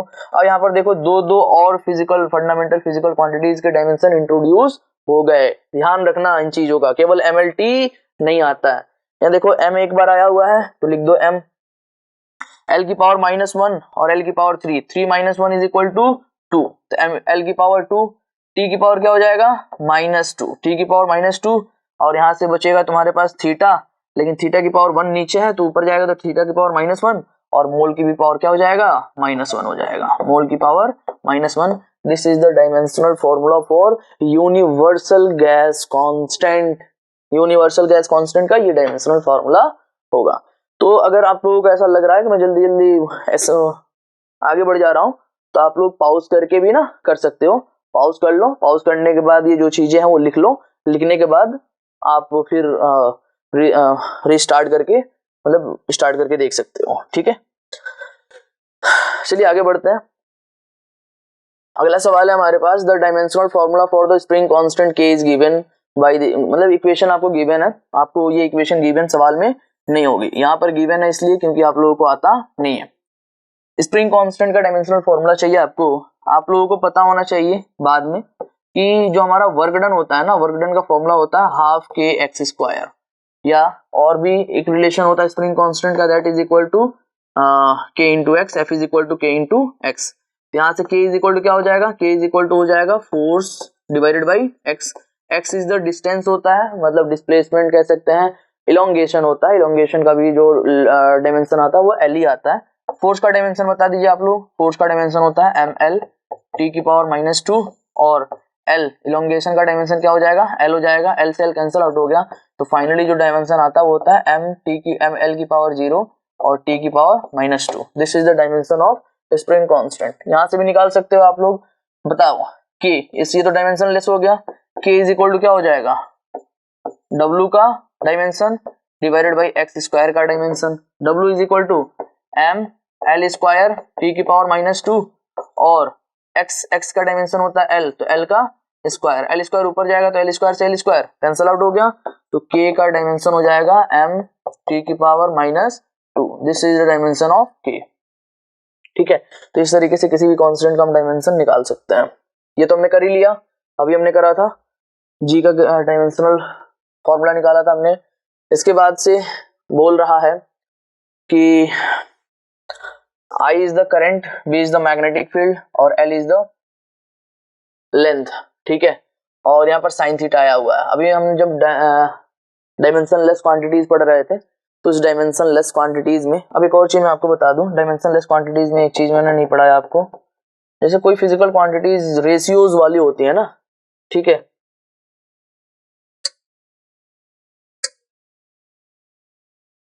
ठीक है, तो वो ये चौथे टाइप की जो फिजिकल क्वांटिटीज होती हैं रेशियोज वाली, जैसे कि कुछ एग्जांपल्स हैं। जैसे स्ट्रेन, क्या होता है स्ट्रेन, स्ट्रेन का फॉर्मूला होता है change in length divided by length. आप लोग पढ़ोगे change in length divided by length. Change in length क्या होता है, चेंज इन लेंथ का भी डायमेंशन एल ही होगा और लेंथ का भी डायमेंशन एल ही होगा। तो यहाँ से भी हमें जो डायमेंशन आता है वो m की पावर 0, l की पावर 0, t की पावर 0 डायमेंशन लेस क्वांटिटीज होती है। तो स्ट्रेन भी एक डायमेंशन लेस क्वांटिटीज होती है। ऐसे बहुत सारे फिजिकल क्वांटिटीज आपको देखने को मिलेंगे, ठीक है, जो डायमेंशन लेस क्वांटिटीज होते हैं। ठीक, मुझे भी याद आया तो मैंने आपको बता दिया।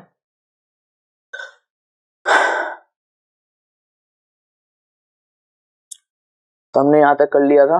अब यहाँ से देखो, where F is the force, I is the current, L is the length of the wire and theta is the angle between the I and B। ठीक है, जब आप लोग क्लास 12 में मैग्नेटिज्म पढ़ोगे तो वहाँ पर आप लोगों को मैग्नेटिक फोर्स के बारे में पढ़ाया जाएगा कि अगर कोई करंट कैरिंग वायर है तो उसके अगल बगल कोई दूसरा चार्ज फ्लो कर रहा है या मूव कर रहा है, या कोई L लेंथ का वायर है जिसमें इलेक्ट्रॉन्स हैं और वो मूव कर रहा है, तो उस केस में उसमें कुछ फोर्सेस लग रहे होते हैं और उस फोर्सेस का फॉर्मूला होता है आईबीएल साइन थीटा। ठीक है, क्लास 12 में पढ़ेंगे आप लोग। तो इस IBL sine theta is equal to force है, तो आपको यहाँ बताना है किसका डायमेंशन बताना है, यहाँ पर dimensional formula for magnetic field, magnetic field का डायमेंशन बताना है। आप लोगों को वहाँ पर डायरेक्टली भी याद हो जाना चाहिए, वहाँ पर आप लोगों को सिखाया जाएगा मैग्नेटिक फील्ड का डायमेंशनल फॉर्मूला कैसे निकालते हैं। ये बताओ, मैग्नेटिक फील्ड जो है बी, जिसको बी से रिप्रेजेंट करते हैं, magnetic field is equal to क्या हो जाएगा, force divided by I L, इधर की तरफ आ जाएगा I into L into sine theta. कोई दिक्कत नहीं है। फोर्स का डायमेंशन बता दो, एम एल टी की पावर -2। आई का डायमेंशन अभी हमने लिखा कैपिटल ए। एल लेंथ होता है, लेंथ की डायमेंशन कैपिटल एल और sign theta is the dimension less quantities बता दिया था मैंने। Trigonometric function dimension less quantities होते हैं। तो अब इसको सॉल्व कर लो, एल से एल कैंसिल आउट हो गया। अब देखो एम, एल की पावर तो 0 हो गया और टी की पावर -2 और ए की power -1। This is the dimensional formula for magnetic field. ठीक है, याद भी रखना है इसे। अगला टाइप का प्रॉब्लम है चेंज इन बेस क्वांटिटीज। ठीक है, चलिए क्या होता है चेंज इन बेस क्वांटिटीज। जैसे हमने ना अज्यूम किया, जैसे यूनिट्स जब मैं पढ़ा रहा था आप लोगों को वहां पर भी बताया मैंने कि जो हमने 7 फंडामेंटल फिजिकल क्वांटिटीज हम पढ़ते हैं कि ये 7 फंडामेंटल फिजिकल क्वांटिटीज होते हैं। हमने ये देखा कि ये एक दूसरे से इंडिपेंडेंट है, अगर हम इनको ना मान करके किसी और को भी फंडामेंटल फिजिकल क्वांटिटीज मान सकते थे तो ये फिजिकल क्वांटिटीज क्या हो जाते, डिराइव्ड हो जाते। ठीक है, तो फिर हमें जिनको हम फंडामेंटल मानते उनके फॉर्म में हमें क्या डिराइव करना पड़ता, ये जो डायमेंशनल इक्वेशन लिख रहा है ना, डायमेंशनल इक्वेशन उन फिजिकल क्वांटिटीज के फॉर्म में लिखना होता। अब उसी के ऊपर ना सवाल बनते हैं, उसी के ऊपर कैसे सवाल बनते हैं, देखिए ये सवाल आया, if force acceleration and time are taken as a fundamental quantity. अब ना हम यहाँ पर लेंथ मास को फंडामेंटल फिजिकल क्वांटिटीज नहीं अज्यूम कर रहे हैं, यहाँ पर हमने किसको अज्यूम कर लिया, फोर्स, एक्सीलरेशन एंड टाइम को taken as fundamental physical quantities, then the dimension of the formula for energy is. अब एनर्जी का डायमेंशन बताओ। तब एनर्जी का डायमेंशन आपको किसके टर्म में बताना है? अब एनर्जी का डायमेंशन फोर्स, एक्सीलरेशन और टाइम के टर्म में बताना है। यहाँ पर फोर्स का डायमेंशन F है, एक्सीलरेशन का डायमेंशन A है और टाइम का डायमेंशन T है। तब इनके टर्म में आपको क्या बताना है? एनर्जी का डायमेंशन बताना है, ना कि MLT के टर्म में। बात समझ में आई? तो चलिए अब ऐसे प्रॉब्लम को सॉल्व करने का तरीका क्या है, प्लीज ध्यान दीजिएगा, अच्छे से समझिएगा। बहुत आसान है, कोई टफ वाली बात नहीं है। आप एनर्जी का डायमेंशन जानते तो हो MLT की पावर में, MLT की पावर में एनर्जी का डायमेंशन जानते हो ना। आप अज्यूम कर लो, क्या अज्यूम कर लो, इसका तरीका होता है, आपसे कहा जा रहा है कि एनर्जी जो है वो इनके फॉर्म में आपको बतानी है, इनको फंडामेंटल मानना है। तो आप अज्यूम कर लो कि एनर्जी जो है वो डायरेक्टली प्रोपोर्शनल है फोर्स की पावर के A के, डायरेक्टली प्रोपोर्शनल है एक्सीलरेशन की पावर B के, डायरेक्टली प्रोपोर्शनल है टाइम की पावर C के। ऐसा अज्यूम कर लो, ठीक है। यानी कि energy is directly proportional to force की पावर A, एक्सीलरेशन की पावर B और टाइम की पावर C। कोई दिक्कत नहीं होनी चाहिए। Very good. इस प्रोपोर्शनलिटी को हटाएंगे तो यहाँ पर एक कांस्टेंट आना चाहिए। तो energy is equal to K, उस कांस्टेंट को मैं K मान लेता हूं, F की पावर A की पावर B, T की पावर C। इतना आना चाहिए आपको। ये कर लिया आप लोगों ने, फिर आप प्रॉब्लम को सॉल्व कर लेंगे। अब इनकी डायमेंशन तो MLT के फॉर्म में पता है ना आप लोगों को, ठीक है। तो वही करना है, एनर्जी का डायमेंशन लिख दो और कंपेयर कर लो, सबका डायमेंशन लिख दो और कंपेयर कर लो। हमने ये मान लिया ABC, ठीक है। इतना तो करना ही है। क्या करना है?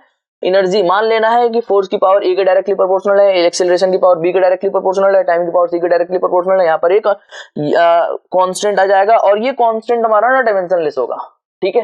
क्योंकि हमें यहाँ पर बोला गया है कि फोर्स, एक्सीलरेशन और टाइम के फॉर्म, टाइम पर ही हमारा डिपेंड कर रहा है एनर्जी, ठीक है। तो यहाँ पर ये के जो होगा ये डायमेंशन लेस होगा। अब लिखो सबके डायमेंशन इस साइड में और इस साइड में। अभी हम पढ़ेंगे एक होमोजेनिटी प्रिंसिपल, ठीक है।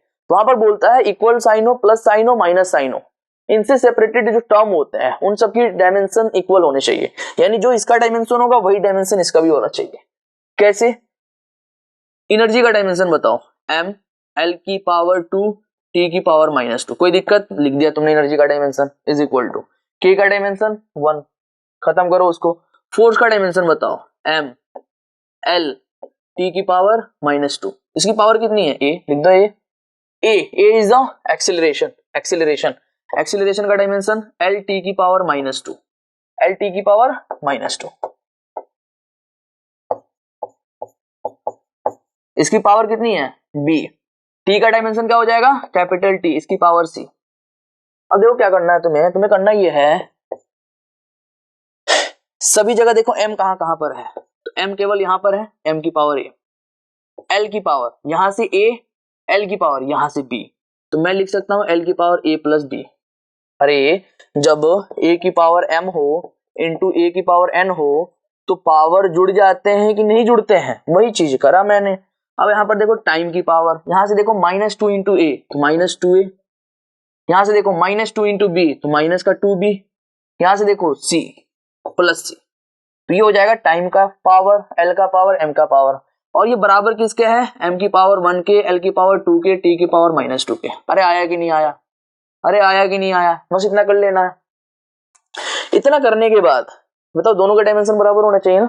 यानी कि ये किसके बराबर होना चाहिए? इसके बराबर होना चाहिए। ये किसके बराबर होना चाहिए? इसके बराबर होना चाहिए। ये किसके बराबर होना चाहिए? इसके बराबर होना चाहिए। यहां से पता चलता है A is equal to 1, directly दिख रहा है हमें A इज इक्वल टू 1। पहला इक्वेशन मान लो इसको, देखो A is equal to 1, length का भी डायमेंशन बराबर होना चाहिए। तो A plus B is equal to 2, A plus B is equal to 2। तो A 1 है plus B is equal to 2, तो B इज इक्वल टू क्या हो जाएगा हमारा? यहाँ से ये इधर आएगा तो ये हो जाएगा 1, तो B इज इक्वल टू भी क्या मिल गया हमें? 1 मिल गया। A इज इक्वल टू भी क्या मिल गया हमें? 1 मिल गया। चलो अब देखो तुम्हारे पास तीसरा इक्वेशन है माइनस का 2A माइनस का 2B प्लस का C इज इक्वल टू कितना है दिया?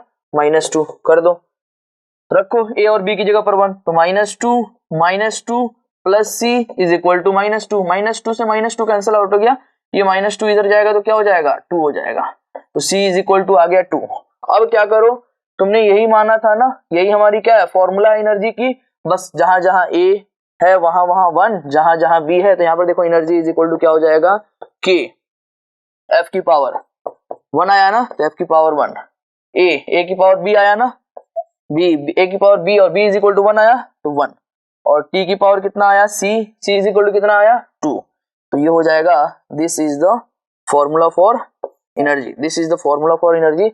हमसे पूछा क्या है, डायमेंशनल फॉर्मूला पूछ रहा है, तो E का डायमेंशनल फॉर्मूला हो जाएगा F की पावर 1, A की पावर 1, T की पावर 2, ये हो जाएगा डायमेंशनल फॉर्मूला ऑफ एनर्जी। ठीक है, नहीं आ रहा समझ में, आया कि नहीं आया आप लोगों को बताइए। तो इस तरीके से हम लोग कर पाएंगे, कर लेंगे, ऐसे प्रॉब्लम हो जाने चाहिए आप लोगों से। चेक भी कर सकते हैं आप लोग, चेक करके देखिएगा इतना आ रहा है कि नहीं आ रहा है। ठीक है, चेक कैसे करना है, M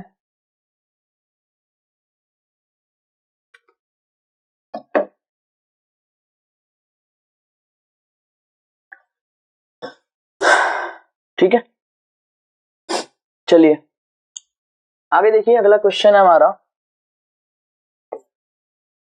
कह रहा है if force F, length L, current I and टाइम T are taken as the fundamental quantities, then the dimensional formula for the epsilon naught is used, epsilon naught। चलिए यहां से आपको epsilon naught का डायमेंशनल फॉर्मूला निकालना है, तो वही चीज करना है आपको, epsilon naught is equal to, इसको इधर लेकर के आओ, बाकी सबको इधर लेकर के जाओ, तो ये हो जाएगा Q1 Q2 डिवाइडेड बाई 4 पाई, और epsilon naught की जगह पर F आ गया, तो F R स्क्वायर। सवाल क्या दिया हुआ है, force, length, current and time are taken as the fundamental physical quantities, the dimensional formula of epsilon naught is। तो अब यहाँ पर ना करंट और किसको, लेंथ को, चलिए करंट, लेंथ और टाइम और फोर्स को, तो फोर्स को डायमेंशनल फॉर्मूला बोल रहा है अज्यूम करने के लिए, तो फोर्स को वैसे ही रहने दो, लेंथ को भी डायमेंशनल फॉर्मूला बोल रहा है, लेकिन करंट, जो करंट को डायमेंशनल फॉर्मूला बोल रहा है, तो चार्ज को करंट के फॉर्म में चेंज कर लो, तो चूंकि हम जानते हैं कि चार्ज इज इक्वल टू क्या होता है I इंटू टी होता है, तो इसका डायमेंशनल फॉर्मूला क्या हो जाएगा AT, लिखो, तो ये हो जाएगा AT, इसका भी डायमेंशनल फॉर्मूला, दूसरा भी चार्ज है हमारा, तो AT divided by Q1 Q2 charge है, देख लेना सवाल में, और 4 पाई हमारा कांस्टेंट है, फोर्स को बोला है कि डायमेंशनली मानो, मतलब फंडामेंटल मानो, और लेंथ को भी फंडामेंटल मानो, तो ये हो जाएगा L स्क्वायर। कैलकुलेट कर लीजिए इसको, यहाँ से आपके पास डायमेंशनल फॉर्मूला बनेगा A की पावर 1 और 1 मिलकर के 2, T की पावर भी 2, और L की पावर -2 और F की power -1। This is the dimensional formula for epsilon not. ठीक है, आपके सवाल के अकॉर्डिंग। अब यहां से हमारा स्टार्ट होता है applications of dimension. Applications of dimensions क्या होता है? एप्लीकेशंस ऑफ डायमेंशंस मतलब एप्लीकेशंस ऑफ डायमेंशन का मतलब ये है कि हम डायमेंशन जो पढ़ रहे हैं, डायमेंशनल एनालिसिस जो कर रहे हैं, इन चीजों का यूज कहां पर है, क्यों हम पढ़ रहे हैं, इनसे हमें फायदा क्या मिलने वाला है। सबसे पहला है ये कि to change a physical quantity from one system of units to another system of units. ठीक है, अभी हम इसके सवाल भी करेंगे कि एक सिस्टम ऑफ यूनिट से दूसरे सिस्टम ऑफ यूनिट्स में कैसे हम जा सकते हैं या चेंज कर सकते हैं किसी भी वैल्यूज को। जैसे मान लीजिए फोर्स का जो SI यूनिट होता है वो न्यूटन होता है, फोर्स का जो CGS यूनिट होता है वो डाइन होता है। तो हमें पता होना चाहिए कि एक डाइन में कितने न्यूटन होते हैं या एक न्यूटन में कितने डाइन होते हैं। तो ये चीजें हम पता कर सकते हैं डायमेंशनल एनालिसिस का यूज करके। ठीक है, दूसरा हमारा to check the accuracy of a physical quantity. To check the accuracy of a physical quantity, किसी फिजिकल क्वांटिटी है और फिजिकल इक्वेशंस, ठीक है ना, कोई फिजिकल इक्वेशन है तो फिजिकल इक्वेशन की एक्यूरेसी चेक कर सकते हैं हम डायमेंशनल एनालिसिस का यूज करके। कैसे? फिजिकल इक्वेशंस प्लस माइनस या equation equal sign plus minus या ग्रेटर देन और स्मॉलर देन साइन के द्वारा सेपरेटेड होती हैं। सेपरेटेड बहुत सारे टर्म्स होते हैं फिजिकल इक्वेशन में। अब एक होमोजेनिटी प्रिंसिपल अभी हम पढ़ेंगे इसी को प्रूव करने के लिए। तो होमोजेनिटी प्रिंसिपल में हम देख रहे होंगे कि क्या चीजें होती हैं। चलिए हम आगे अभी देखेंगे। अगला हमारा to obtain the relation between different physical quantities. क्या होता है ना, कभी कभी हमें ये पता होता है कि एक फिजिकल क्वांटिटी दूसरे फिजिकल क्वांटिटी के ऊपर डिपेंड तो कर रही है, लेकिन उसका पावर क्या होगा, किस पावर के ऊपर डिपेंड कर रही है। जैसे अगर मैं बात करूं कि फोर्स मास के ऊपर डिपेंड तो कर रहा है, लेकिन मास की पावर 1 के ऊपर डिपेंड कर रहा है, मास की पावर 2 के ऊपर डिपेंड कर रहा है। तो इन सब चीजों का चेक करने के लिए हम क्या करते हैं, डायमेंशनल एनालिसिस का यूज करते हैं। तो ये 3 आपके पास एप्लीकेशन हो गए डायमेंशंस के, और जिसे हम इसी में आगे प्रोसीड कर रहे होंगे। अगले टाइप का जो प्रॉब्लम है हमारा, कन्वर्जन ऑफ यूनिट्स। ठीक है, कन्वर्जन ऑफ यूनिट्स वही चीज जो हमारा पहला हमने एप्लीकेशन देखा कि एक सिस्टम ऑफ यूनिट्स से दूसरे सिस्टम ऑफ यूनिट्स में चेंज करना वैल्यूज को, उसी को हम कन्वर्जन ऑफ यूनिट्स के नाम से जानते हैं। कैसे करते हैं ये देखिएगा। जैसे कि मान लीजिए कि हमारा एक कोई फिजिकल क्वांटिटी है Q, ठीक है, और इस Q का जो डायमेंशन है वो है m की पावर a, l की पावर b, t की पावर c। एक फिजिकल क्वांटिटी है Q जिसका डायमेंशन क्या है, m की पावर a, l की पावर b, t की पावर c। कोई दिक्कत नहीं होनी चाहिए, वेरी गुड। अब क्या है कि एक सिस्टम ऑफ यूनिट है,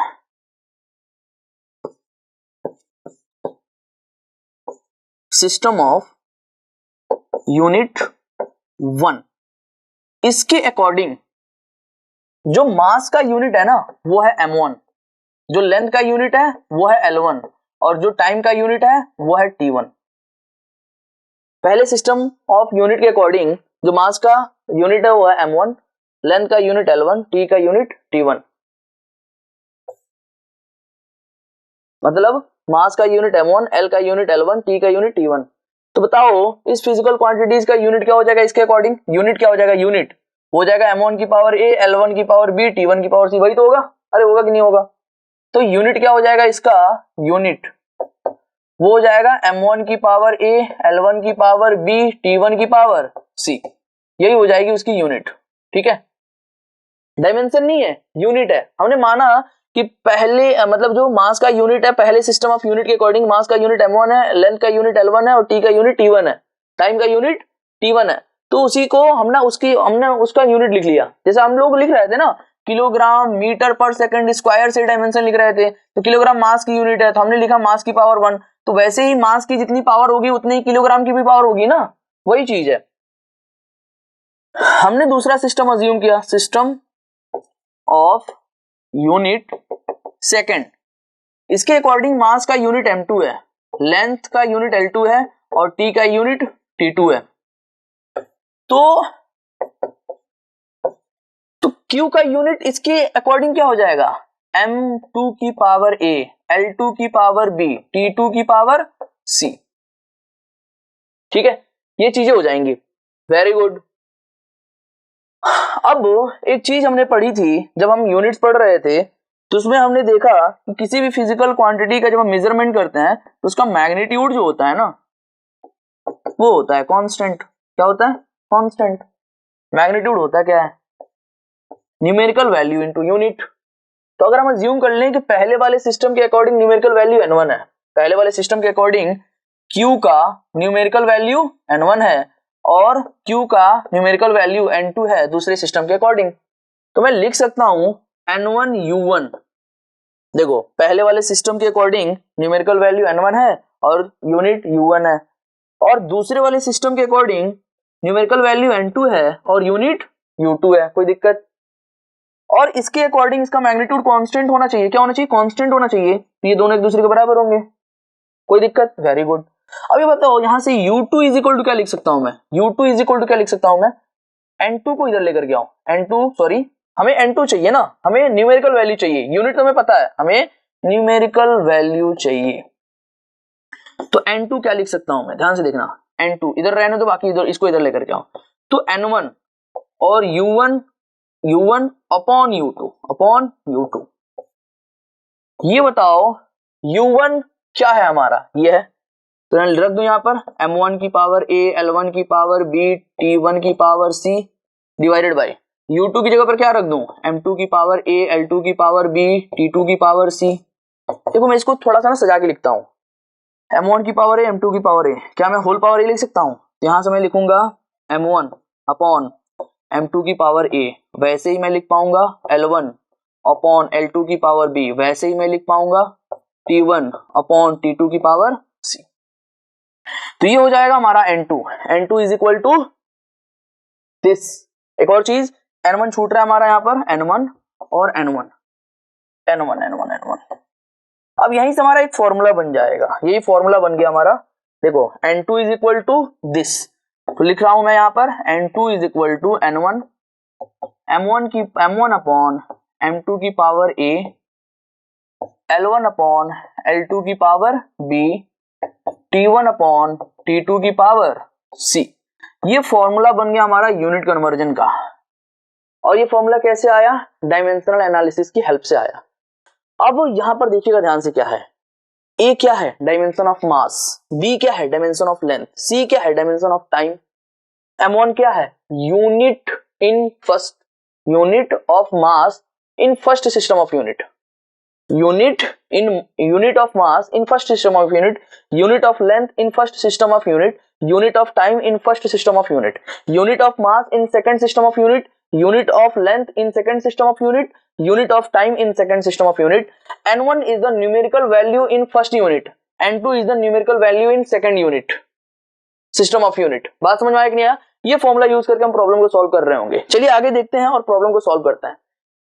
सवाल लिखा गया है कि how many Newton in 40 into 10 की पावर 8 डाइन, 40 इंटू 10 की पावर 8 डाइन, यहाँ पर 8 है, दिखाई नहीं दे रहा होगा आपको। How many Newton in 40 into 10 की पावर 8 डाइन। चलिए, तो ये कौन सा सिस्टम है? ये है एसआई सिस्टम। हमें एसआई सिस्टम में कन्वर्ट फाइंड करना है। और ये कौन सा सिस्टम है? CGS system. इसको मैं मान लेता हूं सेकंड सिस्टम, इसको मैं मान लेता हूं फर्स्ट सिस्टम। क्यों? क्योंकि इसमें न्यूमेरिकल वैल्यू दी हुई है और इसमें कैलकुलेट करनी है हमें। जो हमारा एसआई सिस्टम है, इसमें जो मास की यूनिट होती है वो क्या होती है? किलोग्राम। ठीक है। जो लेंथ की यूनिट होती है वो क्या होती है? मीटर। और जो सेकंड टाइम की यूनिट होती है वो होती है सेकंड। सीजीएस में जो मास की यूनिट होती है वो होती है ग्राम। जो मीटर की यूनिट होती है, लेंथ की यूनिट होती है वो सेंटीमीटर, और टाइम की यूनिट सेकंड होती है। कोई दिक्कत? नहीं दिक्कत। फॉर्मूला लगाएंगे N2 is equal to N1 into M1 upon M2 की power A, L1 upon L2 की power B, T1 upon T2 की पावर C। लगाइए फॉर्मूला। N1 बताइए, N1 कितना है? N1 हमारा है 40 इंटू 10 की पावर 8, 40 इंटू 10 की पावर 8। चलिए इंटू, अब सबसे पहले ना ए बी सी पता होना चाहिए। तो ए बी सी, ए क्या है? डायमेंशन ऑफ मास। तो हमें फोर्स का डायमेंशन भी लिख लेना है। बताइए फोर्स का डायमेंशन क्या होता है? MLT की पावर -2। तो ए इज इक्वल टू क्या हो जाएगा? 1, बी इज इक्वल टू क्या हो जाएगा? 1, सी इज इक्वल टू क्या हो जाएगा? -2। अरे नहीं आया आप लोगों को। M1 क्या है हमारा? किलोग्राम। M2 क्या है हमारा? M2 कहां गया? हाँ, M2 क्या है हमारा? ग्राम। चलिए, तो ये हो जाएगा किलोग्राम अपॉन ग्राम। और ए की जगह पर क्या रखेंगे हम? 1, क्योंकि मास का यूनिट क्या है? मास का डायमेंशन क्या है? 1 है। L1 हमारा क्या है? मीटर। ये हो जाएगा मीटर अपॉन सेंटीमीटर की पावर क्या रखूंगा मैं? बी की जगह पर क्या है? 1 है। और वैसे ही T1 सेकंड है, ये भी सेकंड है, इसका पावर कुछ भी हो कोई फर्क नहीं पड़ता है। और यहाँ पर -2 है, कोई मुश्किल नहीं है। चलिए कैलकुलेट कीजिए। यहाँ पर देखिए 40 इंटू 10 की पावर 8 इंटू, बताइए 1 किलोग्राम में कितने ग्राम होते हैं? 10 की पावर 3 ग्राम होता है। कितना ग्राम होता है? 10 की पावर 3 ग्राम डिवाइडेड बाई ग्राम। इसका पावर कितना है? 1। 1 मीटर में कितने सेंटीमीटर होते हैं? 10 की पावर 2 सेंटीमीटर होता है। सेंटीमीटर हमें ना नीचे वाले यूनिट के अकॉर्डिंग चेंज कर लेना, क्योंकि ये कैंसिल आउट हो जाएगा। ग्राम से ग्राम कैंसिल आउट हो जाएगा, सेंटीमीटर कैंसिल आउट हो जाएगा, सेकंड से सेकंड कैंसिल आउट हो जाएगा, और 1 की पावर -2 बचेगा। यहाँ पर देखिए 40 इंटू 10 की पावर 8 इंटू 10 की पावर 3 की पावर 1 क्या हो जाएगा? 10 की पावर 3 हो जाएगा, इंटू 10 की पावर 2 की पावर 1, यहाँ पर 1 है ना, 10 की पावर 2 की पावर 1 क्या हो जाएगा? 10 की पावर 2 हो जाएगा, और 1 की पावर -2 इज इक्वल टू 1 हो जाएगा। यहाँ से देखो 40 इंटू 10 की पावर 8 इंटू 10 की पावर 5 क्या हो जाएगा? 10 की power 8 plus 5 is equal to 13। अब हमने क्या करा ना, ये किसमें दिया हुआ था? डाइन में दिया हुआ था। एक और प्रॉब्लम है, डाइन में दिया हुआ था, हमने उल्टा कर दिया इसको। हमने इसको सिस्टम 1 माना था ना, हमने सिस्टम 1 इसको माना था और फिर हमने कर दी गड़बड़, तो इसको हम मिटाते हैं, इसके बाद दोबारा करते हैं। देखिए यहीं से हम कर सकते हैं, यहां से हमें मिटाना होगा।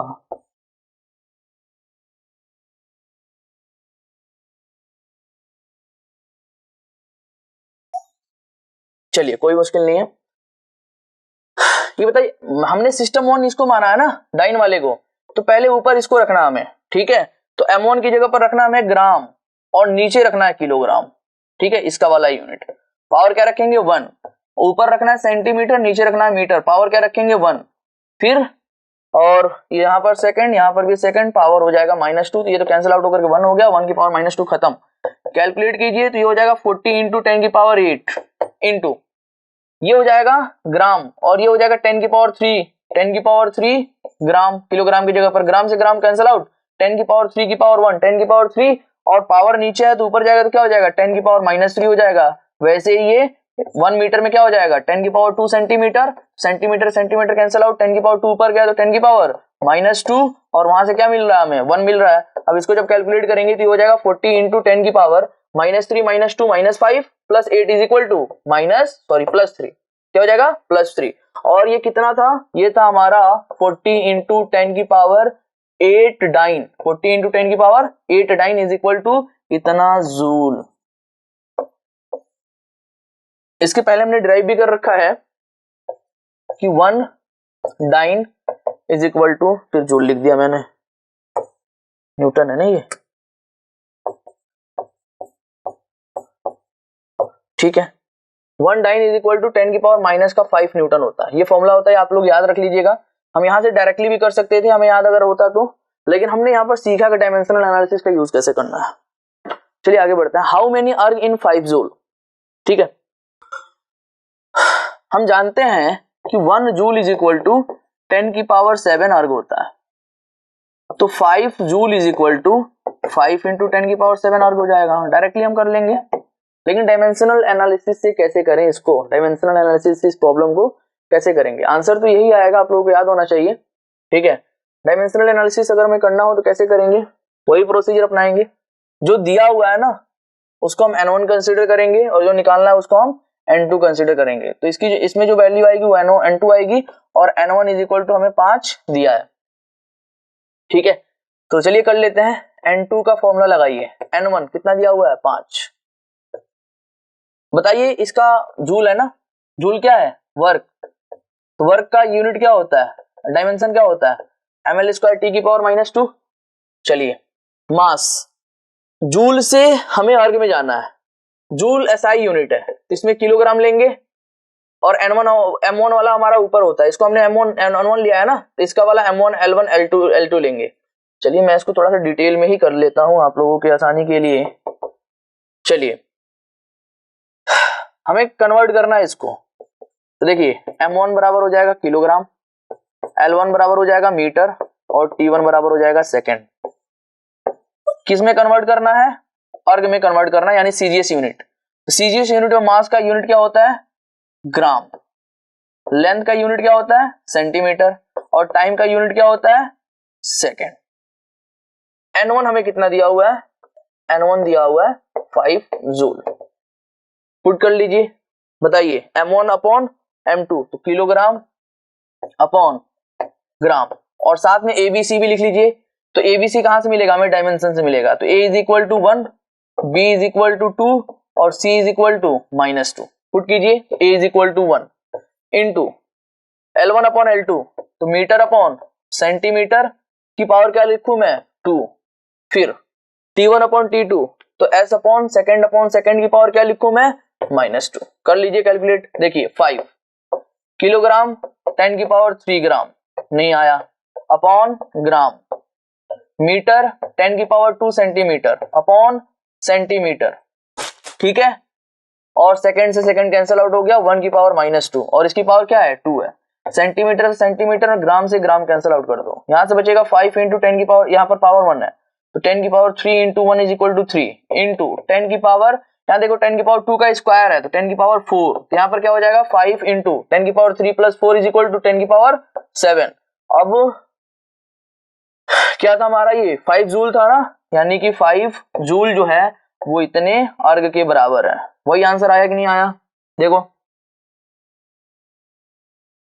चेक कर लीजिए एक बार। ठीक है, आगे बढ़ते हैं।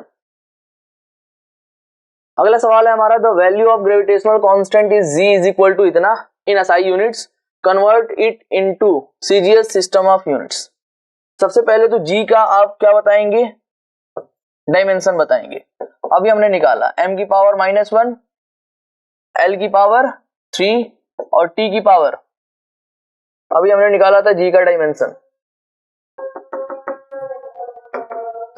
क्या आया था, m की पावर -1, l की पावर 3 और t की पावर -2, करो t की पावर -2।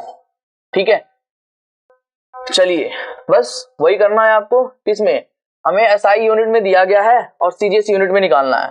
तो एसआई जिसमें दिया गया है उसको हम m1 मानते हैं, तो m1 m2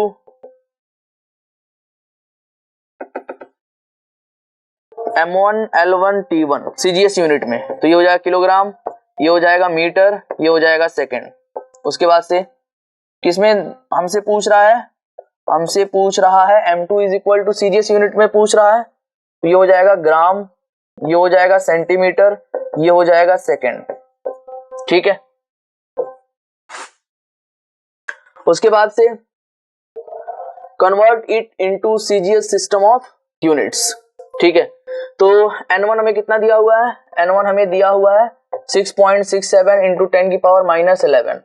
ठीक है, उसके बाद से हमें A B C, a is equal to -1, b is equal to 3 और c इज इक्वल टू -2 कर दो, पुट कर दो, फॉर्मूला लगा दो, n2 is equal to n1 into m1 upon m2 की पावर a की जगह पर -1, फिर l1 अपॉन l2 की पावर b की जगह पर 3, वैसे ही t1 अपॉन t2 की पावर c की जगह पर कितना है -2।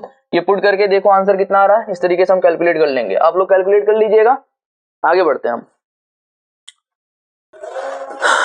अगला सवाल है हमारा, the density of a material in CGS system of unit is 9 ग्राम पर centimetre cube, in a system of units of length is 10 centimetre and unit of mass is 100 gram, density is given bye.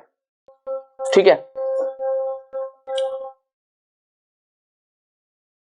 Principle of homogeneity,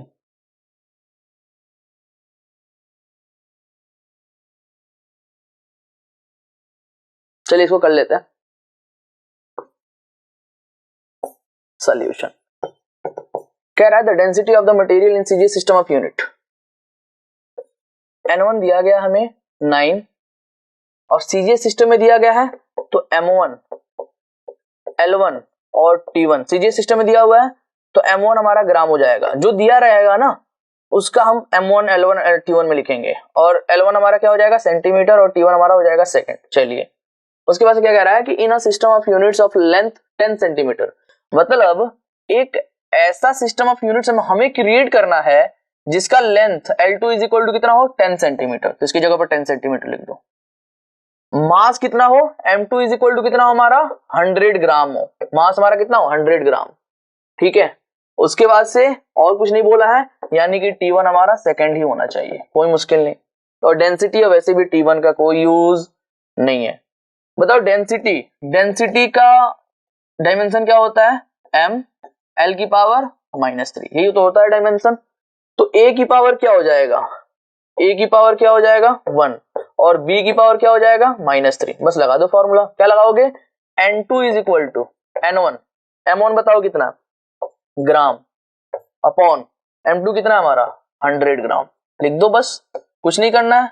और इसका power कितना है 1, l1 कितना हमारा centimetre और l2 कितना हमारा 10 सेंटीमीटर। अरे आया कि नहीं आया, इसका पावर कितना है -3, करो n1 कितना हमारा n1 9 इंटू ग्राम से ग्राम और यहां बचेगा 10 की पावर -2, ध्यान से देखना 10 की पावर 2 ऊपर जाएगा तो 10 की पावर -2 इंटू, यहां पर देखो सेंटीमीटर सेंटीमीटर कैंसिल आउट, 10 की पावर 10 नीचे की तरफ है, ऊपर की तरफ 10 की पावर -1 और -1 का पावर -3 है, तो -1 और -3 का मल्टीप्लिकेशन 3, तो यहां से बचेगा 10 की पावर 3।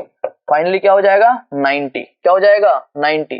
10 की पावर -2 + 3 = 1 और 9 × 10 = 90, यानी n2 = क्या मिल गया हमें 90 मिल गया। ये हो गया हमारा आंसर। हमसे क्या पूछा है, डेंसिटी इज गिवन बाय, तो डेंसिटी किस यूनिट में निकाल लिया हमने, इस यूनिट में निकाल लिया। अब देखो लिखेंगे कैसे, डेंसिटी इज इक्वल टू, इसमें तो ऐसे लिखा हुआ है, क्या लिखना होता है, सबसे पहले n लिखना होता है, तो 90 लिख दिया हमने। अब यूनिट लिखेंगे तो ग्राम की जगह पर क्या लिखेंगे, ग्राम की जगह पर क्या लिखेंगे 100 ग्राम, ऐसे लिखो 100 ग्राम। सेंटीमीटर क्यूब की जगह पर क्या लिखेंगे 10 सेंटीमीटर, तो यहां पर लिखेंगे 10 सेंटीमीटर का -3। ये होगा हमारा एग्जैक्ट पूरा आंसर, ठीक है। लेकिन हमें n2 ही निकालना था, तो n2 हमारा 90 हो जाएगा। तो इस तरीके से हम प्रॉब्लम को प्रोसीड कर सकते हैं, इस तरीके से हम प्रॉब्लम को सॉल्व कर सकते हैं। किसी भी एक सिस्टम ऑफ यूनिट से दूसरे सिस्टम ऑफ यूनिट्स में जाने के बाद जो न्यूमेरिकल वैल्यू हमारी चेंज होगी, उस वैल्यू को हम डायमेंशनल एनालिसिस की हेल्प से निकाल सकते हैं। चलिए हम यहीं तक ये वाला लेक्चर रखते हैं और इसके बाद से हम आगे प्रोसीड करेंगे होमोजेनिटी प्रिंसिपल। होमोजेनिटी प्रिंसिपल के बाद 2 एप्लीकेशन और बचेंगे हमारे, उन दोनों एप्लीकेशन को हम कवर कर रहे होंगे। Thank you.